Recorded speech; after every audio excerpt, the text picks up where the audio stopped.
form of violence that we have been witnessing, not only in India, of course, across the world, but I think we are the longest suffering from this form of unconventional security threat. Our responses to combat them have obviously and consistently broadened, bringing in a holistic approach to control and eliminate the causes that give birth to these forms of terrorism. While we are largely successful, I would say, in combating these various forms of violence, mitigating the sufferings of victims of terror is an area that deserves much keener understanding and policy framework. I am delighted to say that we have very eminent and people with hands-on experience like Dr. P.M. Nair, who is a wealth of experience in combating all these forms of violences. We have other eminent speakers from various disciplines who would be sharing their insights into this aspect of looking at sufferings and mitigating those sufferings of victims of terror. And I'm very confident that this webinar will bring in new thoughts, and it will probably help us in even suggesting some policy frameworks that should address the concerns that the families and the victims of terror have. So saying, it is my privilege now to introduce Marshal Matheswaran and then invite him to deliver his presidential address. Marshal Matheswaran, as we know, is the founder president of the Peninsula Foundation, which is a leading think tank in Chennai, based in Chennai. He was the Deputy Chief of Integrated Defense Staff at Headquarters IDS, where he was responsible for policy, plans, and force structure development of the three services, including the formulation of long-term and short-term integrated defense plans. Those of us who have watched Mumbai terror attacks will probably recognize the Air Marshal instantly because on 26/11, it was the Air Marshal who handled the air support for counter-terrorist operations at Mumbai as the commander of Headquarters Maritime Air Ops. He holds an MPhil and a PhD in Defense and Strategic Studies from University of Madras and a postgraduate diploma in Financial Management. He is a senior fellow of Executive Education Program on National and International Security, Harvard University, John F. Kennedy School of Governance. He is the advisor strategy to the chairman, Hindustan Aeronautics Limited. He is also an advisor to FICCI on Aerospace and Defense Industry Task Force. He is a member of the Executive Council of the IDSA. He is a visiting faculty for Hindustan Management Academy at Bangalore and visiting distinguished fellow at the Center for Aerospace Studies, New Delhi. It is my privilege to invite the Marshal for his keynote address. Thank you, Srini. Thank you for that introduction, and it's indeed a great pleasure to be here and give you the welcome you all and give my presidential address for this event. Firstly, of course, it's a great pleasure to have Dr. P.M. Nair with us and who would be delivering the most important keynote address. I'll just lay down the basic, overview on the subject. And on behalf of the Peninsula Foundation, it was indeed a great pleasure to join hands with Srini and have this all-important event on the victims of terrorism.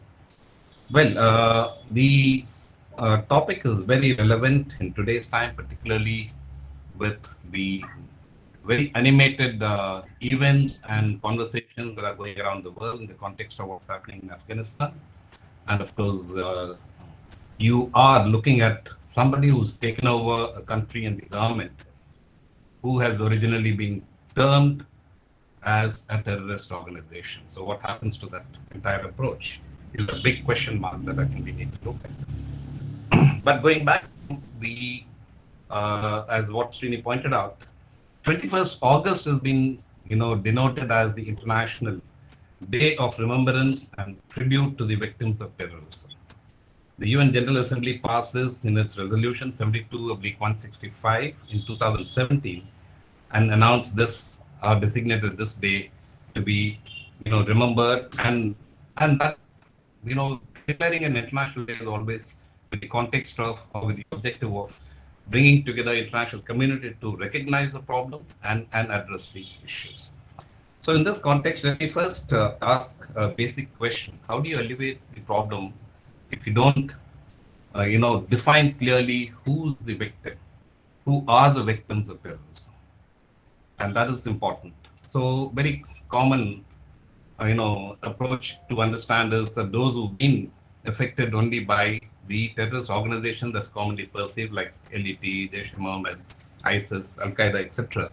But I think we also need to take into account that terrorism is perpetuated not only by non-state actors and insurgents and the actors who fight for various issues, but the terrorism sponsored by states is equally big and quite, horrendous, which I will cover some of these areas as well. And as subsequently, of course, Dr. Jacob, who's worked in Red Cross for a long time, will say, one man's terrorist is another man's freedom fighter as well. So we need to look at various aspects. So what are the victims? So the International Court of Criminal Court defines or relates the victims in terms of suffering and in terms of performance of the act. So when they define, the ICC's Rule 85 of its Code of Procedure and Evidence defines victims as follows. There are four aspects to it. One is the victim means the natural persons who have suffered harm as a result of the commission of any crime within the jurisdiction of the International Criminal Court. Second is victims may include organizations or institutions that have sustained direct harm to any of their property, which is dedicated to religion, education, art or science or charitable purposes, and to their historic monuments, hospitals, other places, and objects for humanitarian purposes. Victims are often both single persons and are also collective groups. So these two, important definitions from criminal code needs to be also looked at in the context of how the General Assembly has addressed. And when you combine these two, I think a definition that was given in terms of defining a terrorism victim in the definition given in UN definition by an organization which looked at principles and guidelines on human and people's rights while countering terrorism in Africa is quite relevant. And how do they look at it? They say the following persons are to be considered as victims of terrorism. One is individuals who have been killed or suffered serious physical, psychological injury through the commission of an act of terrorism. Second is the next of kin or dependents of a direct victim, or they are called as the secondary victims. Third is innocent individuals who have been killed or suffered serious injury indirectly attributable to an act of terrorism. They are indirect victims. And fourth is the potential future victims of terrorism that could actually. So terrorism, an act, a person who suffered, a victim, tends to go through this process of, wanting to take a revenge. He gets radicalized, or he gets into depression. Whole lot of problems come up, and in which they suffer, which needs to be recognized. So the above definition effectively endorses the approach taken in General Assembly, Human Rights Council Report 34 of 30. So when we now look at, as I pointed out a little earlier, we need to look at both. We need to look at the causes of terrorism to understand what happens to the victims. And the issue, as I pointed out, is also about the state-sponsored terrorism as well. In both cases, ultimately, the innocent people are the victims, and that generates a cascading effect on continuing to sow the seeds of, terrorist ideology into the victims' minds. So what are the factors that contribute to the terrorist development? Or who are the terrorists? Non-state actors, insurgent groups, secessionists, and in a larger measure, the state itself. majoritarianism could also, is, I would say, effectively a contributor to a terrorist mindset as well. So South Asia as a whole has been, as Srini pointed out, it's not just India, the whole of South Asia has been enormously affected by, terrorist acts. And the victims are huge in number. Let me just, start with something that is a little more, relevant in today's context. This is the 50th year of India's 71 war, where we liberated Bangladesh, or we helped liberate Bangladesh. And 71 war began because of a massive state-sponsored terrorism by the Pakistan state and the Pakistani army that led to millions of Bangladeshi refugees into India. And then you have India intervening, building the international support to be able to alleviate the victims of that terrorism through what I would call as a just war. That is one pattern in which a problem gets addressed. And Bangladesh today is one of the better developing states in South Asia. Their social parameters have evolved quite considerably. But the issue of state intervention, that is one good example of how India has intervened and then withdrew at the appropriate time to allow that state to stabilize and address the victims of terrorism more effectively. But if you look at the other aspects of,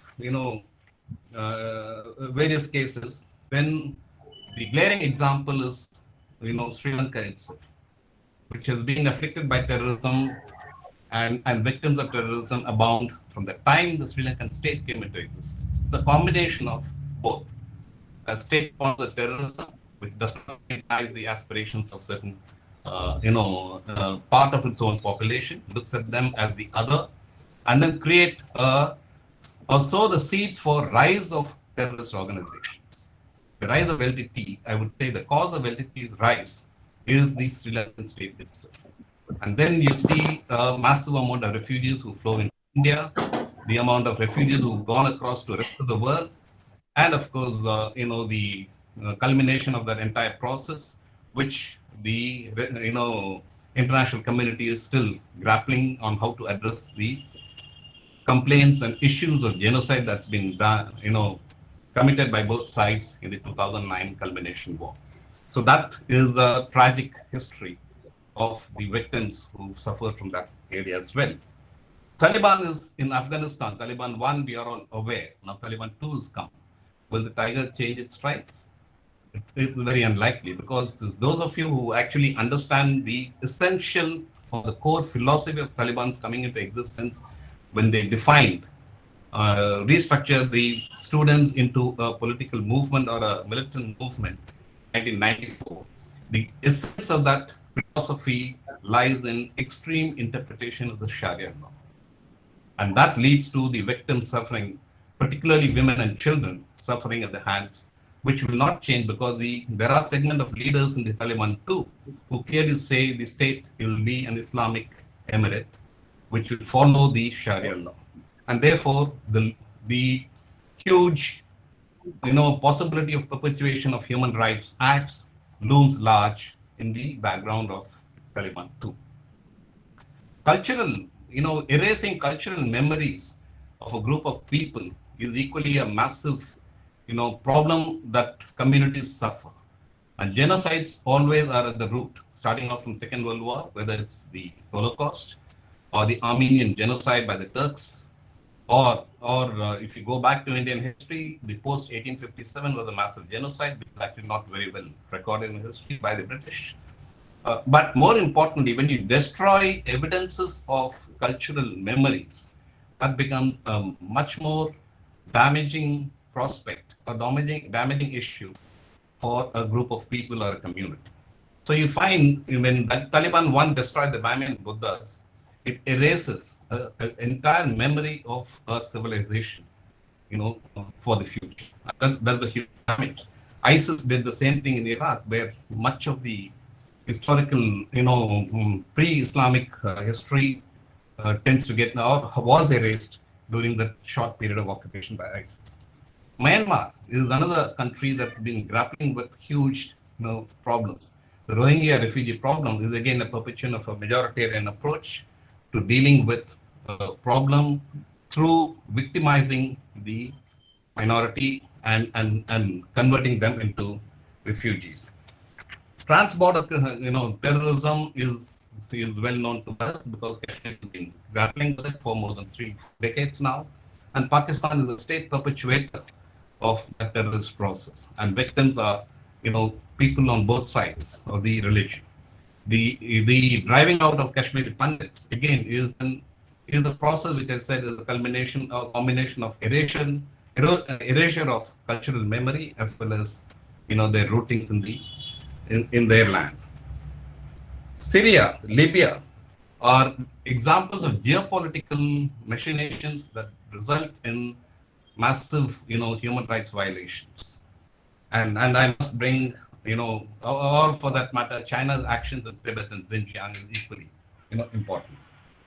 But the biggest violator or biggest perpetrator of state-sponsored terrorism across the people today, with the US forces exiting, there are enough scholars who are actually now examining this process to understand the gravity and the enormity of human rights violations that the US as a state has perpetuated across the world. Let's take some examples. The Vietnam War, or the US bombing of Vietnam, Laos, and Cambodia far exceeds the total tonnage that's been dropped during the entire Second World War. Agent Orange, that was actually, spread across the entire length and breadth of Vietnam, was a chemical weapon that actually erased or did enormous damage to its, forests, wealth, the agricultural wealth, and to the people. People continue to suffer. So these are victims who number in millions. 5 million deaths have actually happened through direct bombing as well as related deaths over the next decades in these 3 countries. Iraq, the Iraq war post-1991, the sanctions that were imposed, that war that destroyed complete infrastructure of the Iraqi state in terms of water security, sanitation, public health. And now what did it lead to? It led to the deaths of 5 million children over the next 10 years. And when the question is raised, successive secretaries of state have said this is geopolitical interest, national interest, they have no records about it. And therefore, the people continue to suffer. Iraq, in 2003 invasion, resulted in 744,000 widows. These are all common people. They're not, people who were part of the terrorist organizations who were supposed to have been targeted. They are common people. Similarly, Afghanistan have had civilian casualties have led to hundreds of thousands of victims. And therefore, ameliorating the sufferings of the victims of terrorism ultimately must actually look into a process which should be international in scope. It should be international in collective approach to hold every state, every non-state actor, every insurgent actor accountable. It should, geopolitics tends to create sanctuaries for terrorist organizations. And when those sanctuaries continue to exist and other states are unable to do because of lack of international effort, then the victims continue to suffer. There is no amelioration. So in the larger picture, let me now actually bring, highlight this point and conclude my, address today, is that the solution to terrorism, solution to insurgency will always be rooted in, first and foremost, the right responsibilities that must be taken by the state itself, and then bring about international cooperation in addressing this overall, problem that continues to exist. 20th century is being actually singularly prominent in the kind of problems with respect to terrorism and insurgencies and genocides that have happened in human history significantly. So thank you very much, and let me hand it over to Srini again. Thank you, sir. Thank you very much for actually bringing out the whole concept behind this webinar in such crisp terms, calling for not only international cooperation, but a holistic requirement for the civil society and the governments to get together to address this issue of, victims. And the dimensions that you brought about by talking about Iraq and the example from Vietnam and all, I'm sure must be really, I hope that these things will take serious consideration in the policy circles, because we need such a reformative policy to address this issue. Thank you very much for your address. Now, ladies and gentlemen, it's my privilege to introduce Dr. P.M. Nair, and then invite him to deliver his special address. Dr. Nair is a 1978 batch Indian Police Service officer with a wealth of experience in law enforcement, investigation of high-profile cases, sensitive cases, and service with United Nations. He also has the distinction of being a teacher and a mentor after hanging his uniform. As an IPS officer, he served in various capacities as Superintendent of Police and DIG, IGP, Additional DGP, and Special DGP. And finally, superannuated as the DGP of NDRF, Civil Defense Fire Services of Government of India. In his decade-long stint with a full 10 years, I believe, with the CBI, he investigated and prosecuted several crimes of national and international importance. To mention just a few is the assassination of Rajiv Gandhi case, Bofors corruption scandal, Purulia arms drop case, RSS building blast case in Chetpet, Madras, Sanjay Ghosh abduction by Ulfa, and various others. He has also served with the UNODC, that is United Nations, as the international expert on human trafficking. He is currently an advisor and expert resource faculty, National Resource Center of Human Trafficking, Raksha Shakti University, Ahmedabad. Is chairperson of Center of Excellence and Center of Research and Learning, Coral, on human trafficking of the Indian Police Foundation. He is former DGP, NDRF, as I mentioned earlier, and the DG of Home Guards, Civil Defense and Fire Services of the Government of India. And he is former chair professor, Tata Institute of Social Sciences, and former project coordinator for anti-human trafficking of the United Nations, Office of Drug and Crime. Former nodal officer of anti-human trafficking and principal researcher on trafficking of the NHRC, that is our National Human Rights Commission of India, and the Institute of Social Sciences, Delhi. It is my privilege now to invite Dr. Nair to deliver his special address. Sir. Thank you. Namaste and good morning to all of you. Audibility is good, sir. Srinivasan, sir. Audibility is good. Thank you. Respected Dr. Srinivasan, Air Marshal, respected Air Marshal Matheeswaran, sir, Dr. Jacob, and the wonderful and distinguished colleagues from the Peninsula Foundation and Pragya Center for Research. I'm privileged to be part of this session today, addressing on the issues of ameliorating the sufferings of the victims of terror on the International Day of Remembrance and Tribute to Victims of Terror. Let me start with a few examples. Tad Metla in Dantewada district, Chhattisgarh. 6th of April 2010. I was the additional DG of CRPF in charge of operations, all operations across the country, internal security operations. 6:30 in the morning, I get a phone call saying that 3 people have been killed in an encounter in Dantewada. You know, after what happens, your morning coffee goes up, you forget your coffee or your breakfast. You are one man getting killed. If you are a true soldier, you cannot have your breakfast and dinner. Immediately I rushed to my washroom and had my bath uniform, and I get a message: 13 people died. Oh my God! Rushed to the office, went to the control room, and then I get a phone call from a bus conductor who was my source. You know, these things are not spoken, but it's a fact. That fellow told me, "Sir, mar gaya 100 aadmi." He told me around 100 people died. I was shocked. I said, "What?" He said, "Yes, the fellows have all disappeared in the bus. I transported them in the bus. They were coming, few of them. I come to Visakhapatnam. I'm calling you from there." He is my source, actually. And sir, must be 100 people. And then you know what it is. Well, we went to the scene of crime in Tadametla. 76 dead bodies there. 74 CRPF men and 2 state police people.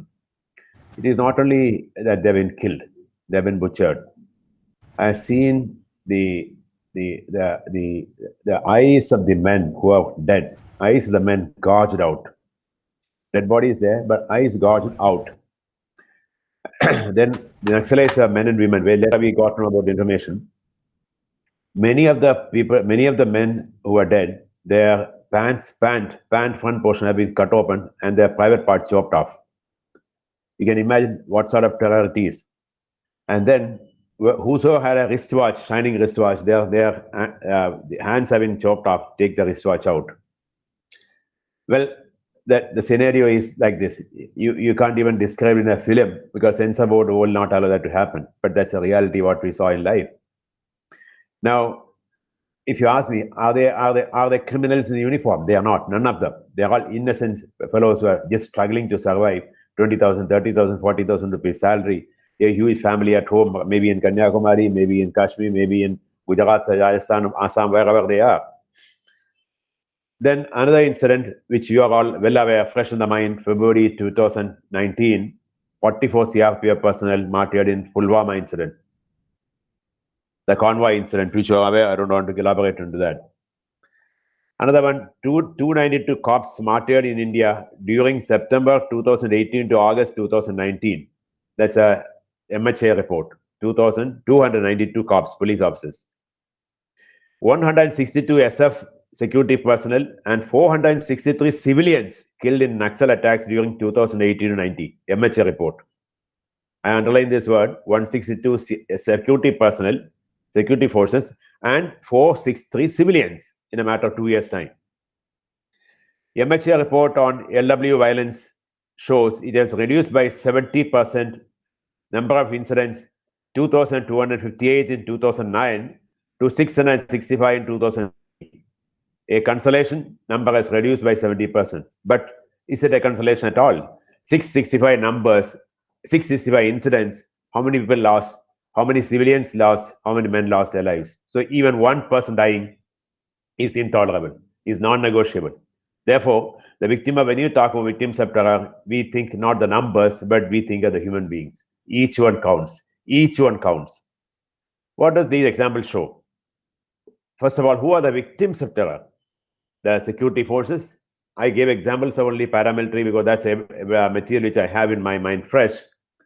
It includes Assam Rifles. It includes Rashtriya Rifles. It includes Defense Service. All defense forces, all of them, the defense forces.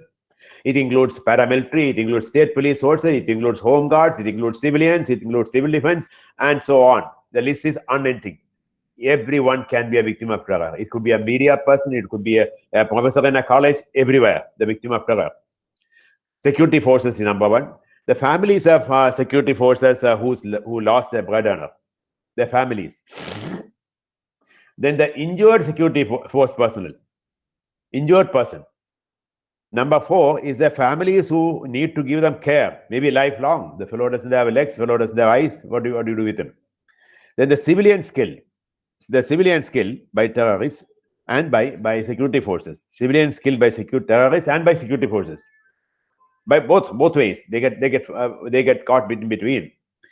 Then the families who may not get any compassion or any compensation. Families who may not get any compensation. Families who are getting one side. Families who are not getting compensation. Then families of civilians who are shown as terrorists and remain even as accused and not as victim. Air Marshal Madhishan spoke about that. I remember investigating a case of J.S. Khalra. When I was in CBI. Director CBI was going to Supreme Court. He said, you also come. I said, so why, sir? Supreme Court sent a message, Director CBI is wanted there. So you also come. I was actually going for lunch. Mr. Vijayarama Rao went to Supreme Court. And by the time the court came for after lunch, they met three judges bench. They said, has Director CBI come? Yes. Please come forward. Mr. Director CBI, it is a disgrace on the humanity that the human rights activist has been caught and butchered by the Punjab police, and this is state-sponsored terrorism. We cannot allow this to happen. This court is taken serious note, and I direct you, Director CBI, to personally investigate this case and prosecute the accused.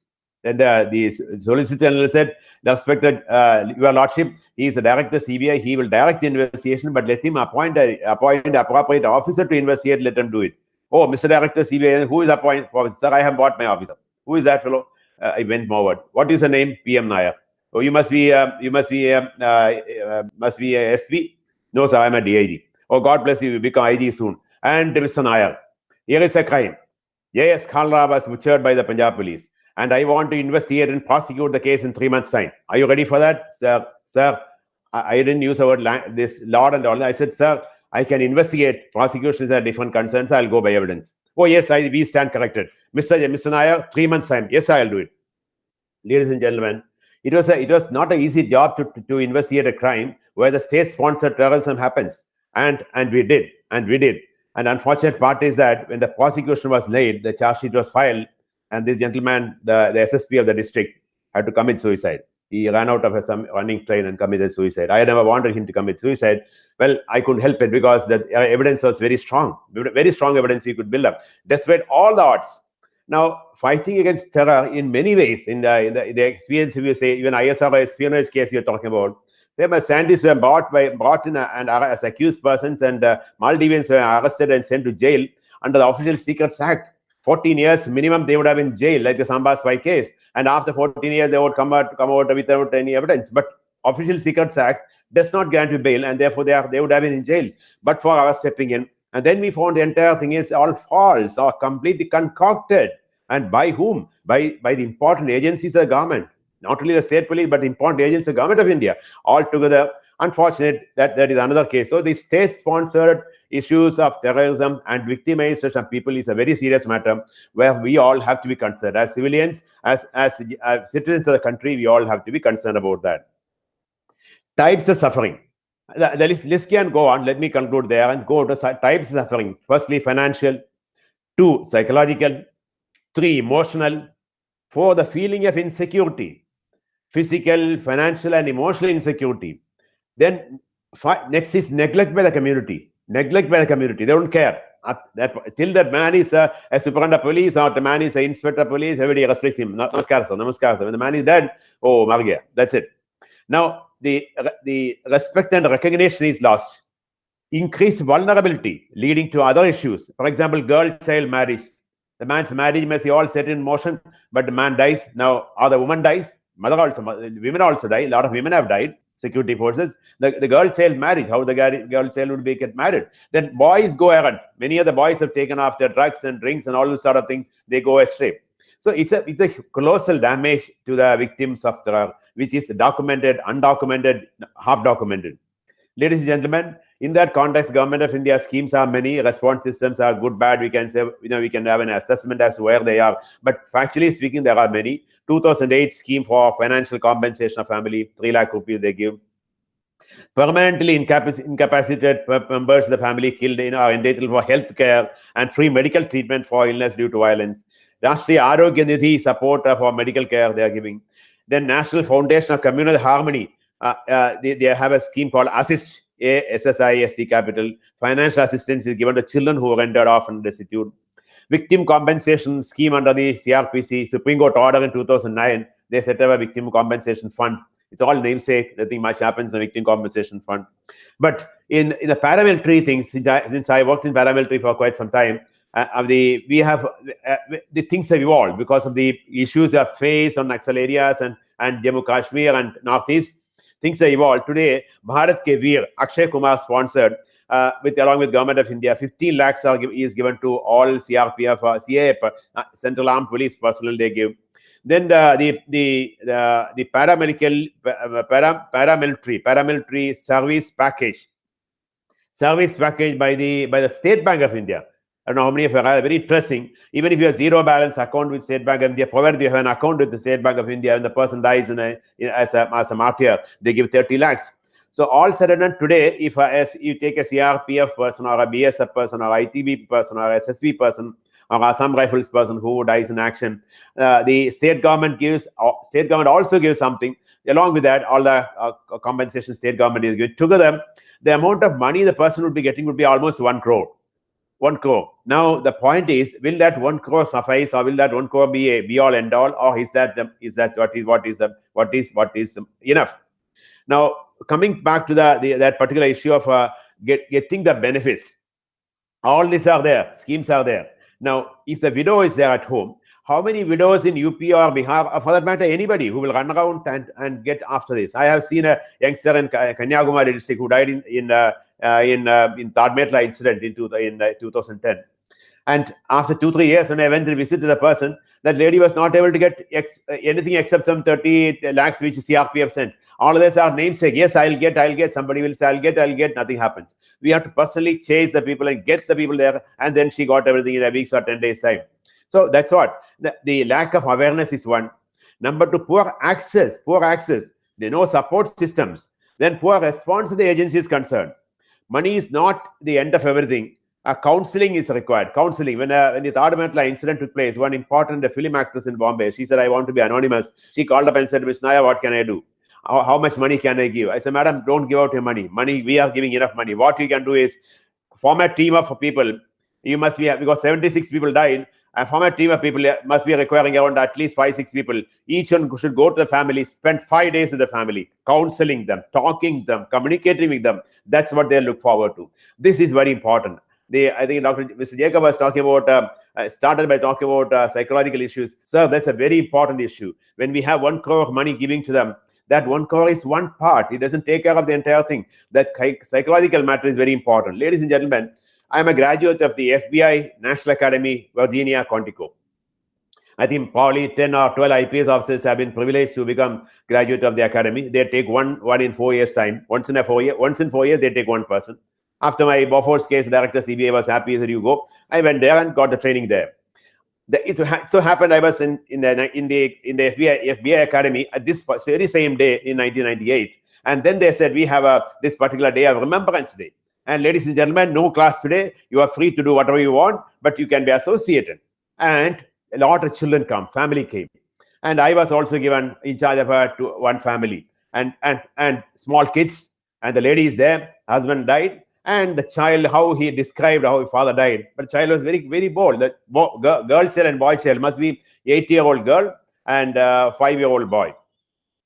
Well, I spent the whole day with them. We give them food, we give them this, all sorts of things we do. That sort of system we do not have in India.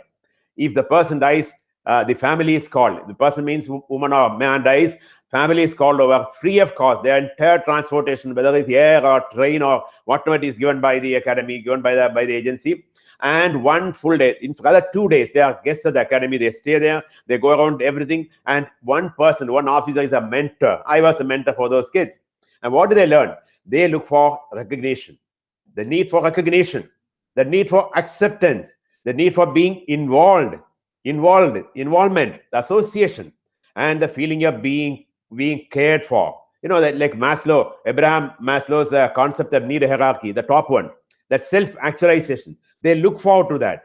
They may not speak in so many words, but when you go into the mind of the person, the child, the mother, the wife, or the husband, the widowed person, you can get this is what they look forward to. How many of us are doing that? I don't think we are doing at all. When I had the experience in Tadmetla incident where 76 people died, that lady actress, important actress from Bombay called up. I told her that she was much in touch with me and she did a marvelous job. And the going to families was an eye-opener for not only for her, but for me as a force commander too. You know, that makes huge difference, huge impact into the mind of the people, into the psychology of the people, psychology of the widow, the children, community, and even the community there. The community get along. When these counselors go there and talk to them, community also comes and, yes, maybe I'll also come. So that association starts there. Then another issue in the system is the corruption. Corruption is a major issue. Then delay, bureaucratic hassles and bureaucratic delays. Compensation and relief is too small, not in paramilitary, but in other cases. State police, I was from Bihar police, and even now Bihar police, if somebody dies in an encounter, far and few. And the state governments do not come up on time. The delay in bureaucracy. Kishanji operation, Naxalite leader Kishanji was killed in 2010. I was part of the entire planning process for almost 6 months. We decided that only Kishanji will be shot and nobody else. And we did that. Very interesting thing. When the encounter took place, Kishanji was shot and a lady was there, his Kangubai, and we said, no, she is not responsible. We allowed her to run away.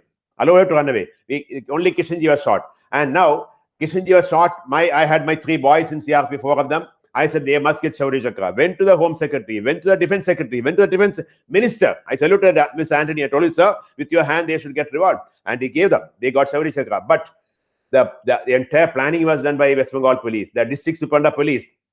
There is a district police officer there and nobody recognized them. No, the state government has to recommend. The state government took their own time, 1 year, 2 years, 3 years after they gave something and they got some gallantry medal. Why? They also should have deserved the same thing. So paramilitary is getting because we took the initiative and getting moving. So this delay, this unevenness in the system is also very important, which we need to take care. Then the processes are cumbersome. Well, ladies and gentlemen, when you come to civilian involvement, SF's security forces are not involving civil society in the way it should be. State police are involving them in many issues, especially on women issues and children issues. But when it comes to security for SF, the paramilitary and other government of India agencies, there's not much association with the NGOs except something called WAM, winning hearts and minds, some activities they do, otherwise not. There is a need for a complete interface. The interface, even if it is there, it is individualized. Brigadier so-and-so will be doing something. Air Marshal so-and-so will be doing something. Mr. Nair will be doing something. And that's all. That individualized. Institutionalized systems are missing. We need to bring an institutionalized mechanism. Then the fear of the forces are also keeping the NGOs away. That connect has to be made. Lack of access to security forces is important. Then even if the CSO involvement is it's few and far and few, we need to take it forward. It's very important to take it moving ahead. Well, ladies and gentlemen, going forward, I need to conclude because I've been given 20 minutes. 2-3 minutes, I'll conclude. Going forward, lot can be done. Lot need to be done. The comprehensive research, Peninsula Foundation, I appreciate. Indian Police Foundation, we can join together. A comprehensive research and a consolidated report of the victims of all types of terror and militancy and extremism and organized crime on the issues, bring out the issues and dimensions and responses. We will not be taken to 2000 to 2022. It's a long number we cannot take. But at least the data can be collected in 20 years' time. 20 years' time, the data can be collected. Take a few examples. One case West Bengal, one case in Madhya Pradesh, one case in Chhattisgarh, one case in here, one case there. We can take a few instances. One will be with the paramilitary CRPF, one with the BSF, one with the SSB, one with the Defense Forces, one with the Air Force, one with Army, one with Assam Rifle. Like a few case studies you can take, analyze the whole thing, and bring out a documentation. I tell you, that will be a beautiful documentation. It will be an eye-opener for the country, eye-opener for the political leaders, eye-opener for the policy makers, eye-opener for even people like us. I know only what I did. I don't know what others did. So that sort of a research, a comprehensive research we can consider. It will not take much money, but it takes some time. That's it required. Those people who can spare time, we can work together on this. Number 2, a national level consolidated scheme for compensation relief, including different support, financial, educational, health, etc. is required. And this today that we have a scheme which is, I told you, CPMF and the paramilitary are well off. But that is not there for the state police. The same fellow West Bengal police and participating encounter along with CRP. CRP gets this much and West Bengal police this much. Why is the gap? So we need to have a national level agenda, a national level scheme which should apply to all over India.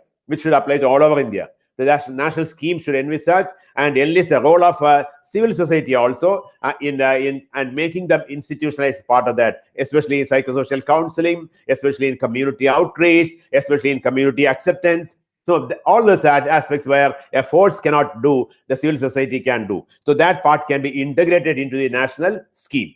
Last but not the least, bringing the issue into the national discourse. I'm very happy Peninsula Foundation has taken up this initiative, and I am aware of many individuals making tremendous efforts. Mr. Bitta, you may know him. He took a lot of interest in taking it forward, but up to a particular point, and thereafter it could not take on. So here is a time when we need to bring this issue of victims of terror, any form of terror, and their problems into the national discourse, into the political process, and the agenda of all the political parties. Let's take this as a mission forward, and I'm sure we can do a huge difference. Thank you. Namaste. Jai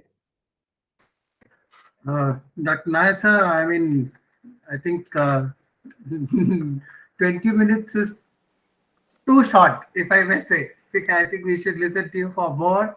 But in this 20 minutes, the kind of capsulization that you have done, you talked about the state-sponsored terrorism and its implications, the psychological dimensions, the issue regarding the family of martyrs, the responses of the state, and the psychological support that is needed for them, the role of corruption and bureaucratic delay, which is causing a lot of so they actually makes, so they are suffering more acute, I will put it that way. The uneven responses you talked about of various agencies which are involved, and the civil society's need to get more purposefully and institutionally engaged with the terrorism. These are all very important points. I think they need, each one of them need much more deliberation. This one session is too short, I believe. I feel so.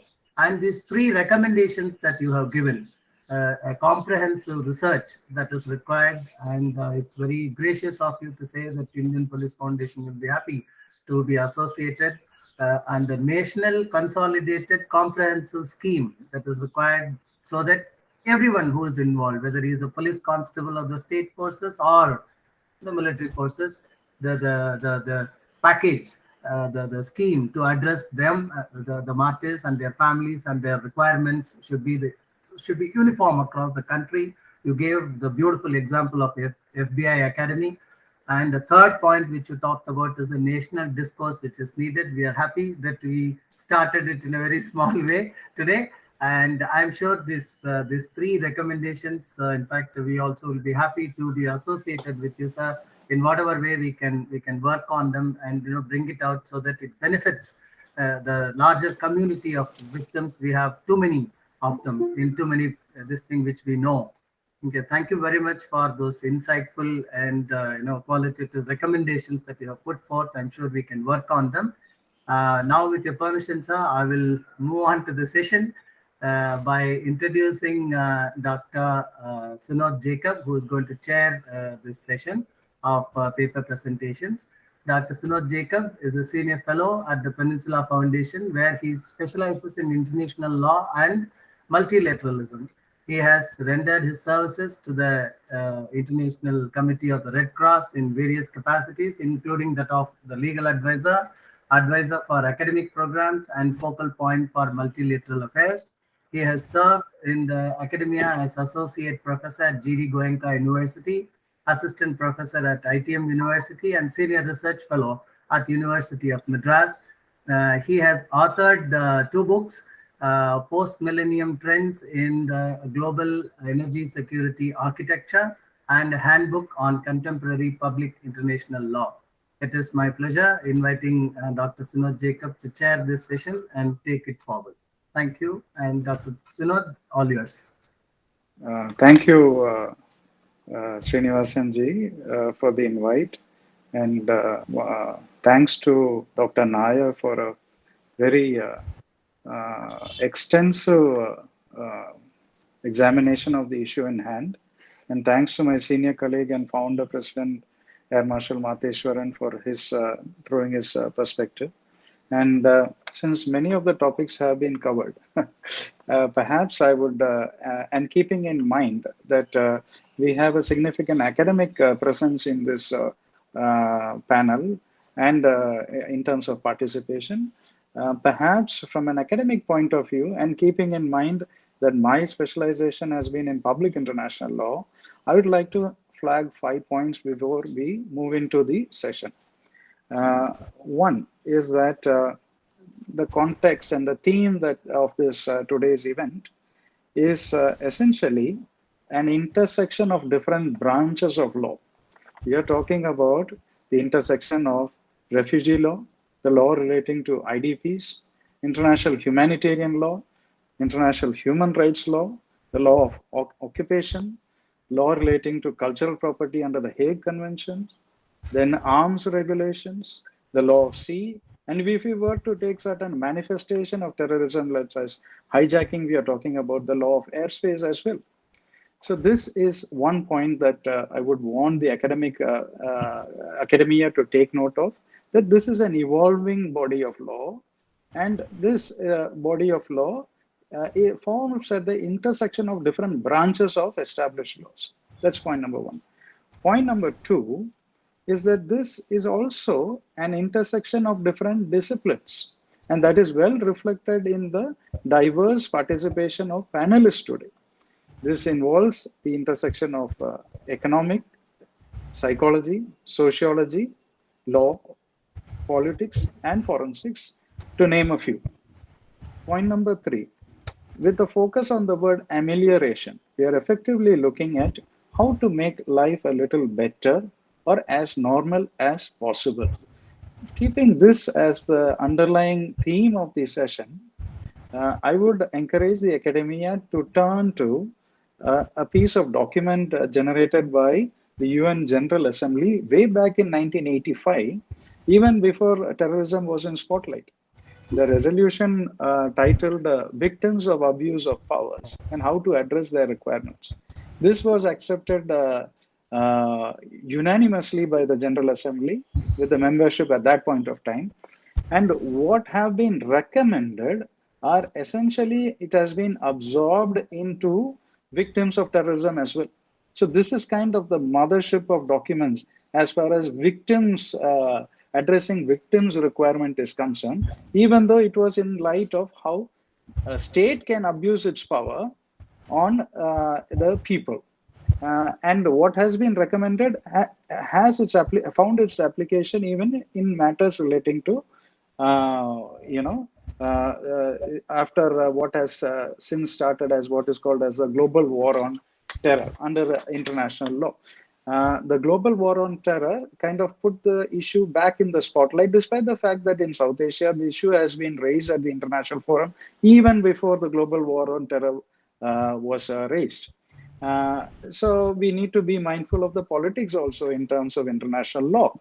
The fourth point is that the fact of the matter remains the law has a lot of catching up to do as far as law on terrorism is concerned.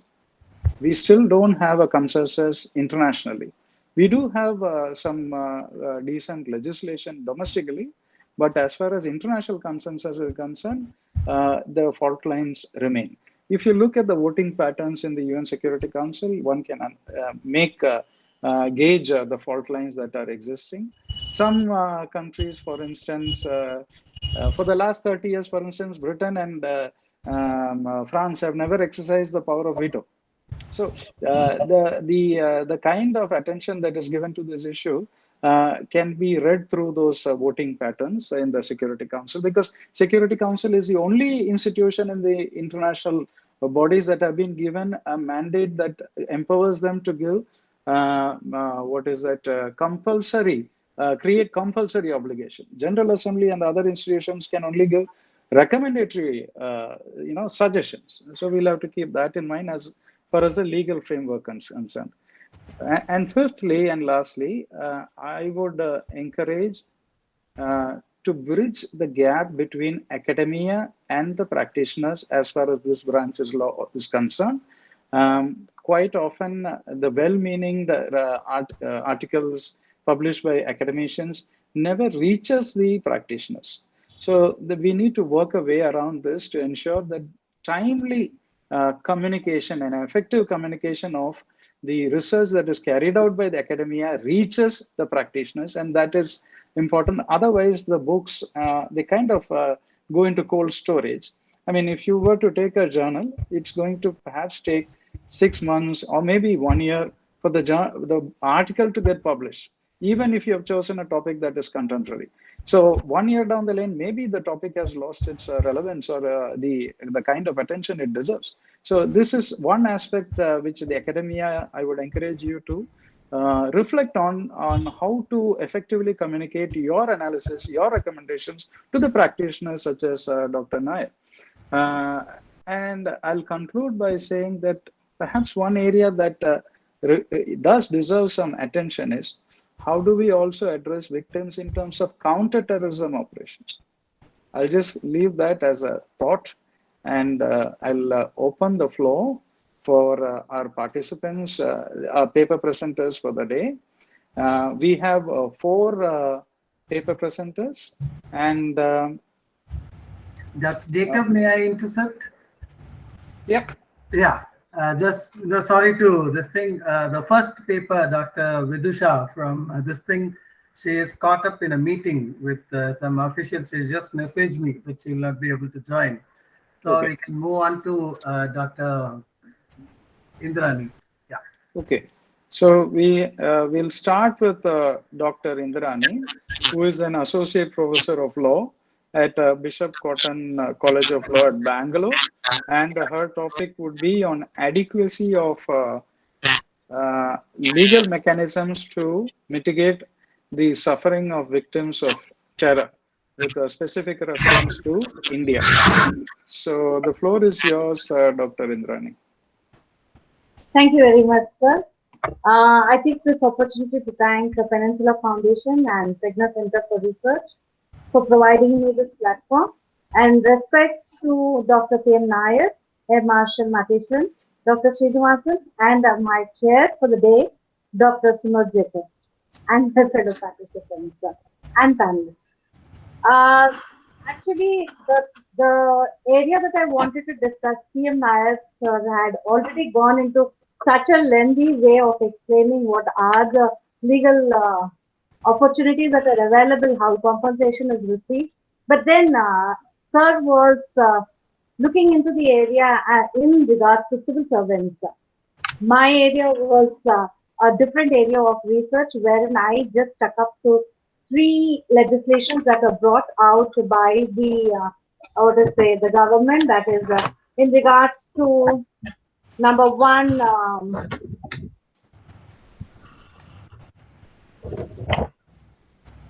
one second, sir,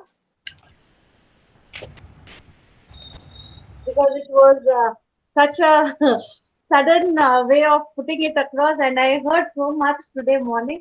I'm really off my guard in starting off where and how. So to start off, like as Sunod sir said, that we have seen that sufferings of terrorism had been the most, what is it, deeply affected area of the civil society, and a probe into that area is very important. And if we compare what the civil laws are regarding, the humanitarian law is one that reflected upon me, because when Geneva Convention was brought into effect, they started off to look into what for the wounded and the sick initially. But later on, when they developed on the law, then they looked into the civil society. And that is what is happening in our area of research today. That is, in area of terrorism, we need to look into the civilians who are in the crossroads. So that is my area of research today, where the civilians are caught in the crossroads and their rights need to be safeguarded. And they are those people who suffer badly because of the various injuries that they sustain during the crossfire, and they lose property, and they are sometimes very cruelly treated by the oppressors or the perpetrators. And for this, I looked into the international front, wherein I found the first documentation, as Sunod sir said, UN Declaration on Basic Principles for Justice of Victims in 1985. Now, that was a very good document where it laid down 4 principles that were required. That is, access to justice and fair treatment, especially when in regards to redressing their problems, how they need to be informed about the benefits when they come across their the injuries, and how they can be helped in the process of law. Right to restitution when they lose their property in the process, or their due to the terrorist attacks. The compensation that the state should take the responsibility in giving to them, because the abusers would never be held. The state that has to stand for them and have to take care of them. And finally, the personal assistance and support system or services that the state has to provide, like material support, the medical and psychological support, the social assistance that is required. All this has to be looked into by the governments. Now, this the UN laid down, which helped the member states to formulate their laws in the domestic scenario. Then another UN global counter-terrorism strategy was also another area which had four pillars. Pillar 1 to 4, where they said that it is the duty of the member states to protect, promote, and respect the victims and also to look into them.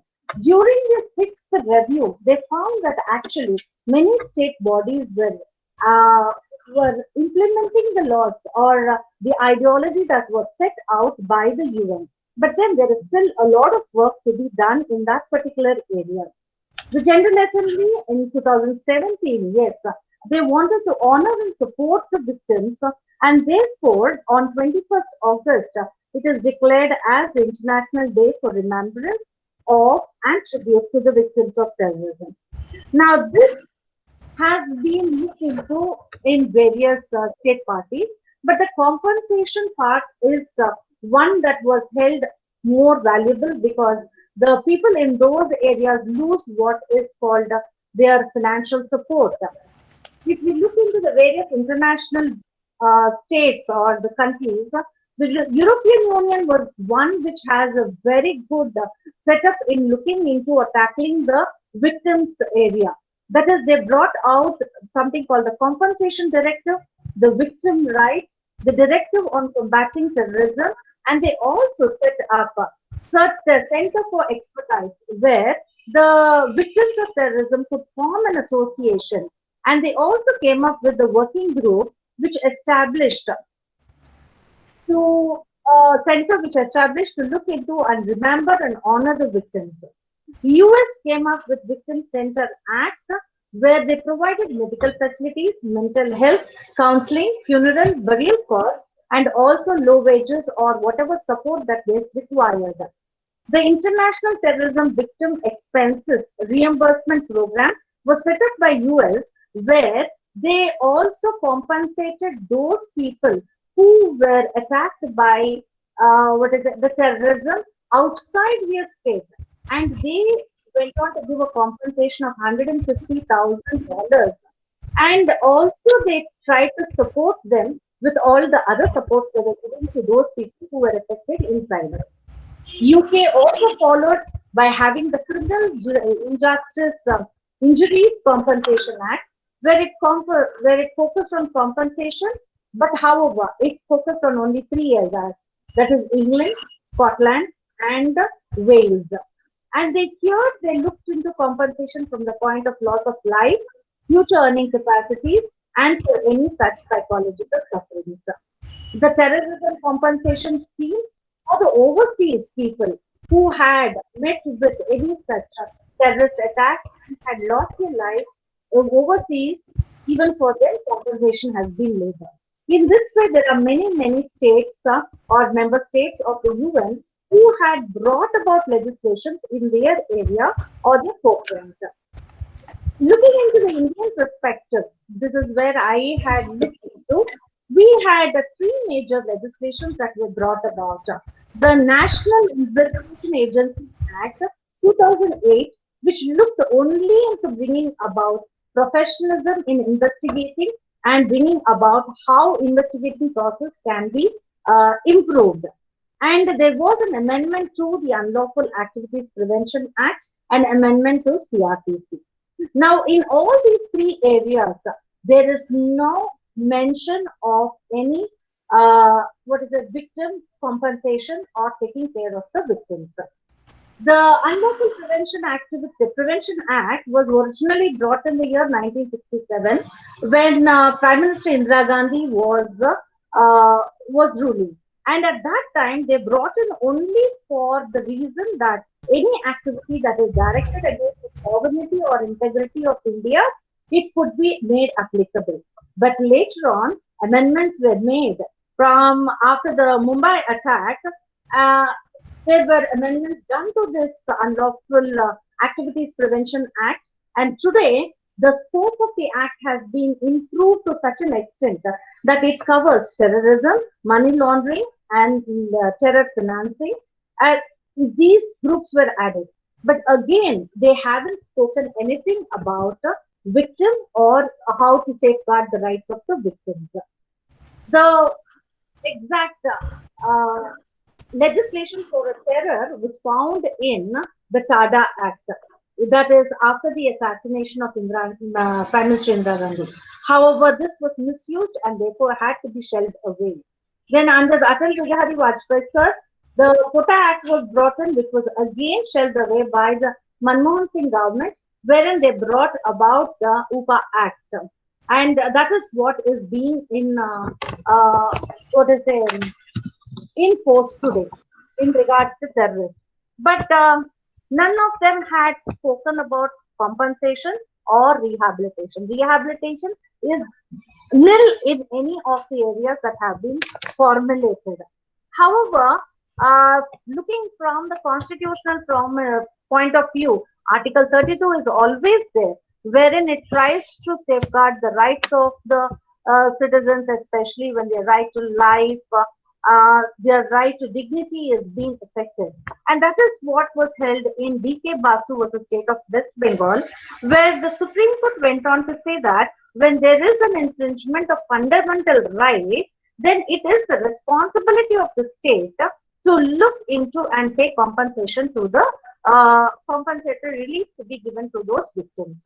Now, this is a public action and has to be given. Now, along with this, even a private action, a private law can be made applicable towards it. The next area is in regard to the amendment of the CRPC or the Criminal Procedure Code. Now, under the Criminal Procedure Code, there are provisions wherein they provide for compensation to victims of various crimes, especially Section 357. 357 is an area where along with punishment comes fines and compensation. But then the crimes, the compensations here are completely the discretion of the court. Now it is depending on the court whether to provide or give compensation or not. When any such convict is being convicted, there is an amount of compensation and imprisonment to go through. The convicts prefer the imprisonment to complete rather than pay the compensation. So hardly any amount goes to the victims. But then that is in regard to any general crimes that are committed. The amendment that was done was in regard to 357 capital A. Now this this introduction into the act was made because of the General Assembly's initiation, asking them to make amendments to their domestic laws, and therefore in 2009 this was brought into effect, right? And here they said it is one where compensation fund has to be established, and it is the responsibility of every state government in coordination with the central government to prepare a scheme for the fund, and then they have to compensate the victims and their dependents. Now, this is completely a state compensation that needs to be given. It comes from the state exchequer, either from the central government or the state government, and initiation has to be taken by the Legal Services Authority. It can be through the District Legal Services Authority or the State Legal Services Authority. However, they have, while selecting the dependents of the victims, no criteria has been laid down, and they said they can go ahead and provide the compensation. But the time period out here has been very, very elaborate, and it is not sure how soon the compensation would be handed over to these victims. However, they say it is mandatory to pay compensation. Under the Probation of Offenders Act, also under Section 3, Section 4, Section 5, we find compensation needs to be given to the victims, but then there is no mention in regard to terror victims. However, to support the terror victims, two bills were brought in. The Victim of Terrorism Provision of Compensation and Welfare Measures Bill of 2012 and Victims of Naxalite Acts of Violence, Relief and Rehabilitation Bill 2015. Now, under these two bills, they are still to see the day. However, there is a little good about the bills. If it comes into effect, maybe it could do a lot good to the victims of terror. The 2012 bill was first introduced in 2004, but then it was pending and was shelved away, and therefore they had to bring it out in the year 2012, but still pending in Lok Sabha. The important aspects of this bill is that they speak about compensation to be paid to the person when there is loss of life, especially an ex gratia amount to the deceased, or the kit and kin, rupees 5 lakhs. They also give financial assistance to them at the rate of interest that has been prescribed. And here there is also a preference to central government jobs. That's very important here in this particular bill, where they have said in compensation, you can even give a central government job to next kin, whoever is there. And second area is when there is a serious injury, there is a full recovery of the amount, and also medical treatment has to be given. Then for lesser injury, up to 3 lakhs, and still lesser up to 1 lakh.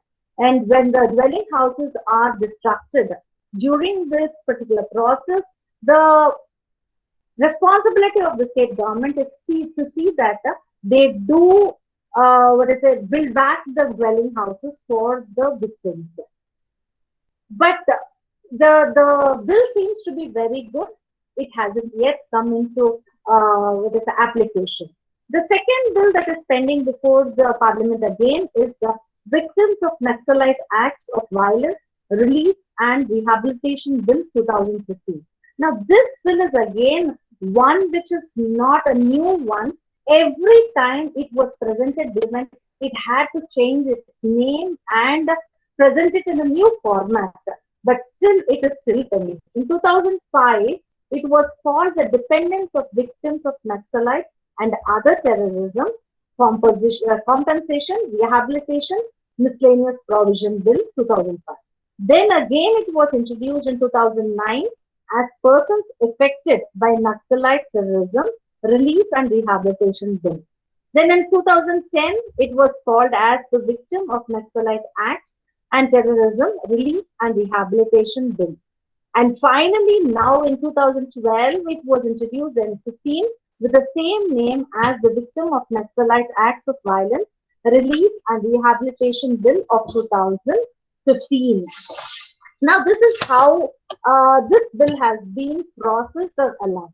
Now, what is that which is available under this, the bill is that it provided for compensation, monthly allowance, relief and other rehabilitation measures for those people who were killed, persons who were killed by Naxals or any act of violence or losing their property, crops, houses, and for any such matters that were there. However, this again bill did not come, and the lacuna in both the bills were that victim, the definition of victim is a major question. They haven't gone into to identify who a victim is, because we find that not just the person who has been affected during the accident, but it is all injured. It is also those people who lose their houses, who lose their property, or who lose any other aspects also have to be covered here. And it is still complicated because of not providing a proper definition to the word victim. Then there was another scheme which even the Dr. P.N. Nair also gave a little insight into the scheme. That is the Central Scheme for Assistance for Civilian Victims, Family of Victims of Terrorism, Communal and Naxal Violence, 2008. Now this scheme is to extent being applicable, but it is not completely brought into effect for the reasons, yes, many of them do not know that this particular scheme is available. Secondly, it has a lot of lacuna within its fold, especially when the compensation has to be paid. So some of the highlights of this scheme is that It looks into the assistance, the procedure as to how to get that assistance that is laid down on the scheme. It is allowing family members to get the family members of the victim to get the compensation. Two, surviving spouse have been identified. Now, when you say family of the victim to get the scheme, it has to be looked into as to what extent the assistance had to be provided. Now, for the dependent, they said next to kin policy can be looked into, and that person can be made available. So he need not prove himself that I am the one who is dependent on that particular area. Now, job opportunity is also provided for next to kin of the employer of the central government, and for even the state PSEs, and a compensation of 3 lakhs is given in case of death or a permanent disablement where the disablement is 50% and above. Now, they have to prove that 50% above, which is very, very important.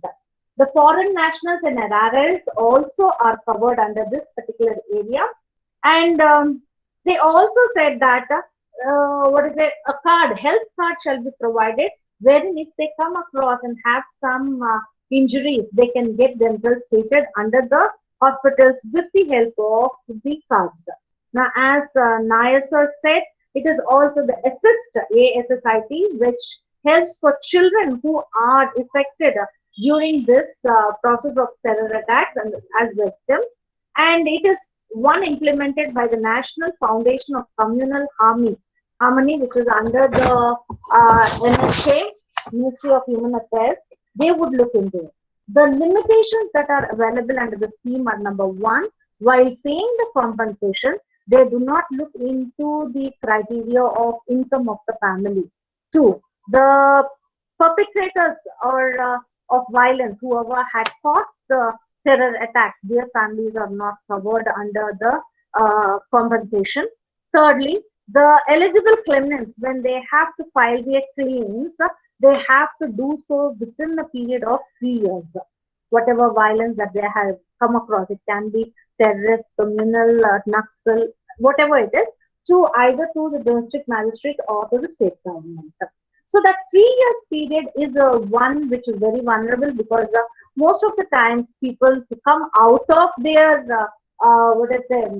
that situation itself will take them some time to understand, go on to what next step they have to take.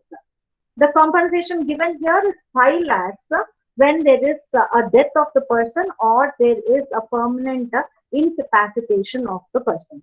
But this 5 lakhs is not easy to get because of the reason the amount is put as a fixed deposit in a joint or a single name of the family member, whoever it is. And there is something called a locking period. For 3 years, the amount is locked. If there is a minor or any person, the amount is locked. And after 3 years only, the amount shall be remitted to the account of the beneficiary. So till 3 years, they cannot enjoy the amount that is being given to them. And let it be the death of the person or whatever be the criteria. The locking period has been very, very, important thing, because what we need is the compensation to be used immediately. Now it is blocked for the person, the beneficiary, from using it. The procedure under the scheme is again a havoc. Reason being, there is a lot of paperwork which moves from one table to another table. That is, the people who are responsible to look into the scheme are from the district level, the committee, the district magistrate, the collector, the deputy commissioner, even district child and women development if the state government recognizes. These are the authorities. Now to them you have to make your application. When you're making your application, you have to bring in a police report, the FIR, the death from postmortem certificate of the dead, to say whether that person really died in that particular crossfire. Now, if you don't get that, then it is gone. So they have to bring that. And even for the permanent incapacity, they have to get a certificate from the district medical officer, and definitely the injured has to have suffered more than 50% to get it. Then this district committee would then forward it to the scheme assistants, where they would certify whether the victim had really suffered or not. They have to identify whether the what is it, the communal disharmony or whatever process has happened or not happened, and that has to happen within a period of 1 month. Then afterwards, they would forward it back. Once this would go to the Ministry of Home Affairs. Now they will sit on that for 3 weeks. They would decide whether it is okay or not. And if they have any deficiency, then within 2 weeks, they would send back to the district collector to again review the matter, and then it would be sent.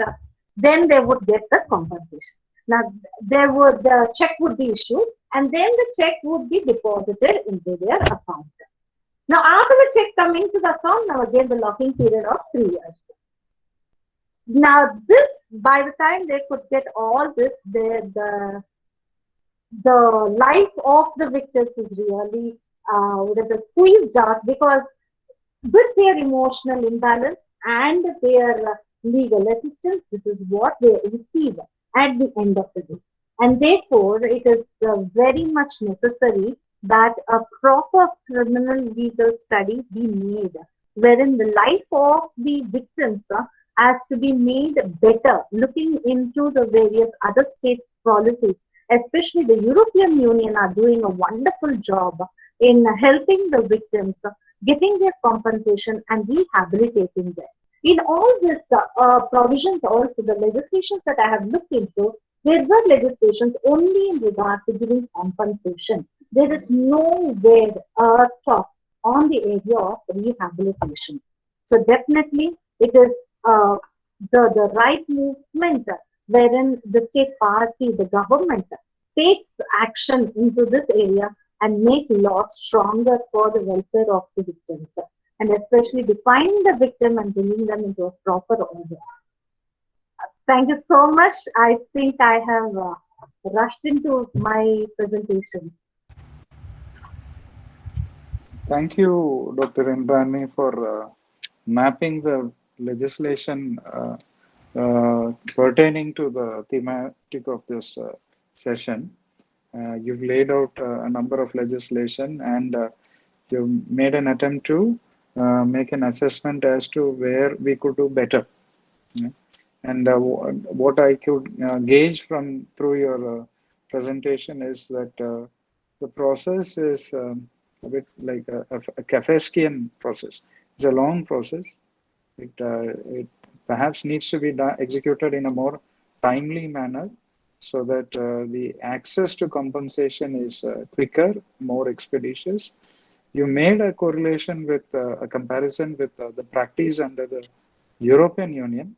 Now, I'm ignorant about what is that legislation. If you could brief us as to what that legislation is, it would be useful. And what makes it, one moment, what makes that legislation even more effective? Second, it is important we compare, apples and apples, and not apples and vegetables, right?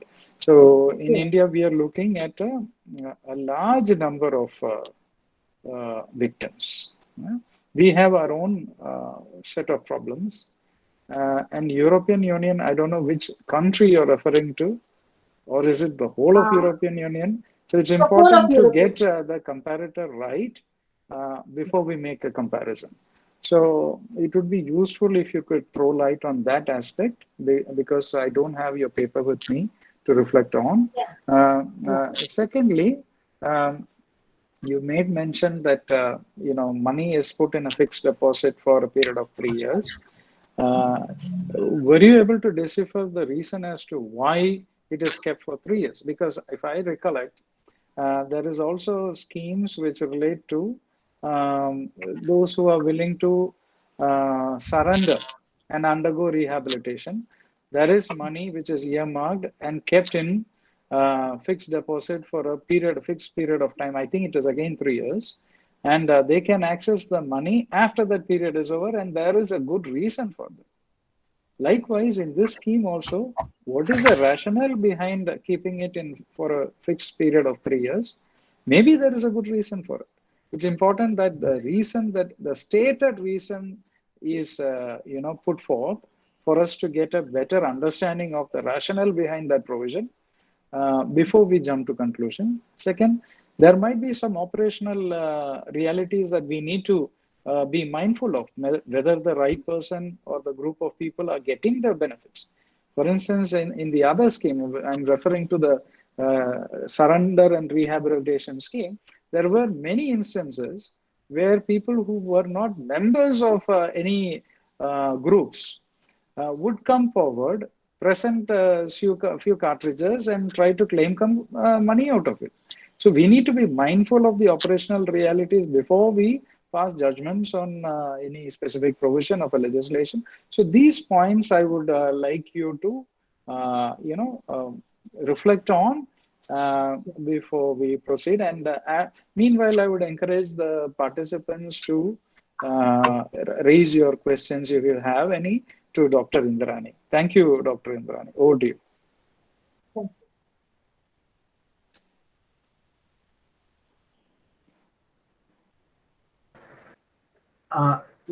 Dr. Sunod, if I may suggest, we'll take the questions after the next paper so that we can Right. have a discussion on various Right. issues. Yeah. Right. Okay. So moving on to the next paper. The next paper is going to be presented by Ms. V. Patamal, if I'm correct. And she is a research scholar at the Department of Business Administration at the Anomaly University. And she would be speaking on the economic impact of terrorism specific to Jammu and Kashmir. Over to you, Patamal. Thank you. So before we go into the paper, it will be useful if the participant, Patamal, and everyone else to highlight, go about it in a bit structured manner as to why you chose this topic, why you felt the literature is insufficient to address this topic, what is your research statement, and how you went about the methodology of how you went about trying to address this research question. Was it doctrinal or was it empirical? And what was your conclusions? If you can lay forward these 5 points, it will help you better utilize the time that has been given to you. And it will be useful for the participants also to grasp the key messages. Thank you.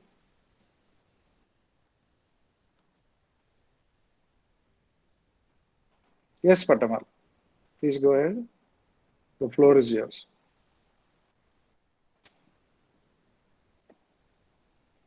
You have to unmute yourself.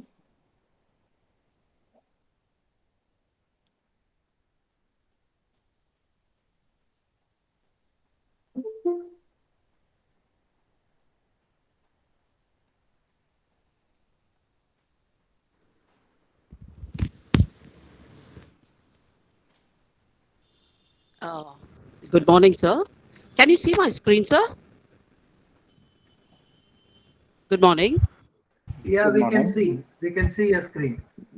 My screen, I'm presenting, like, can you see my presentation? Yeah, we can. Yes, but Can you'll you have to choose your full screen board. Okay, full screen.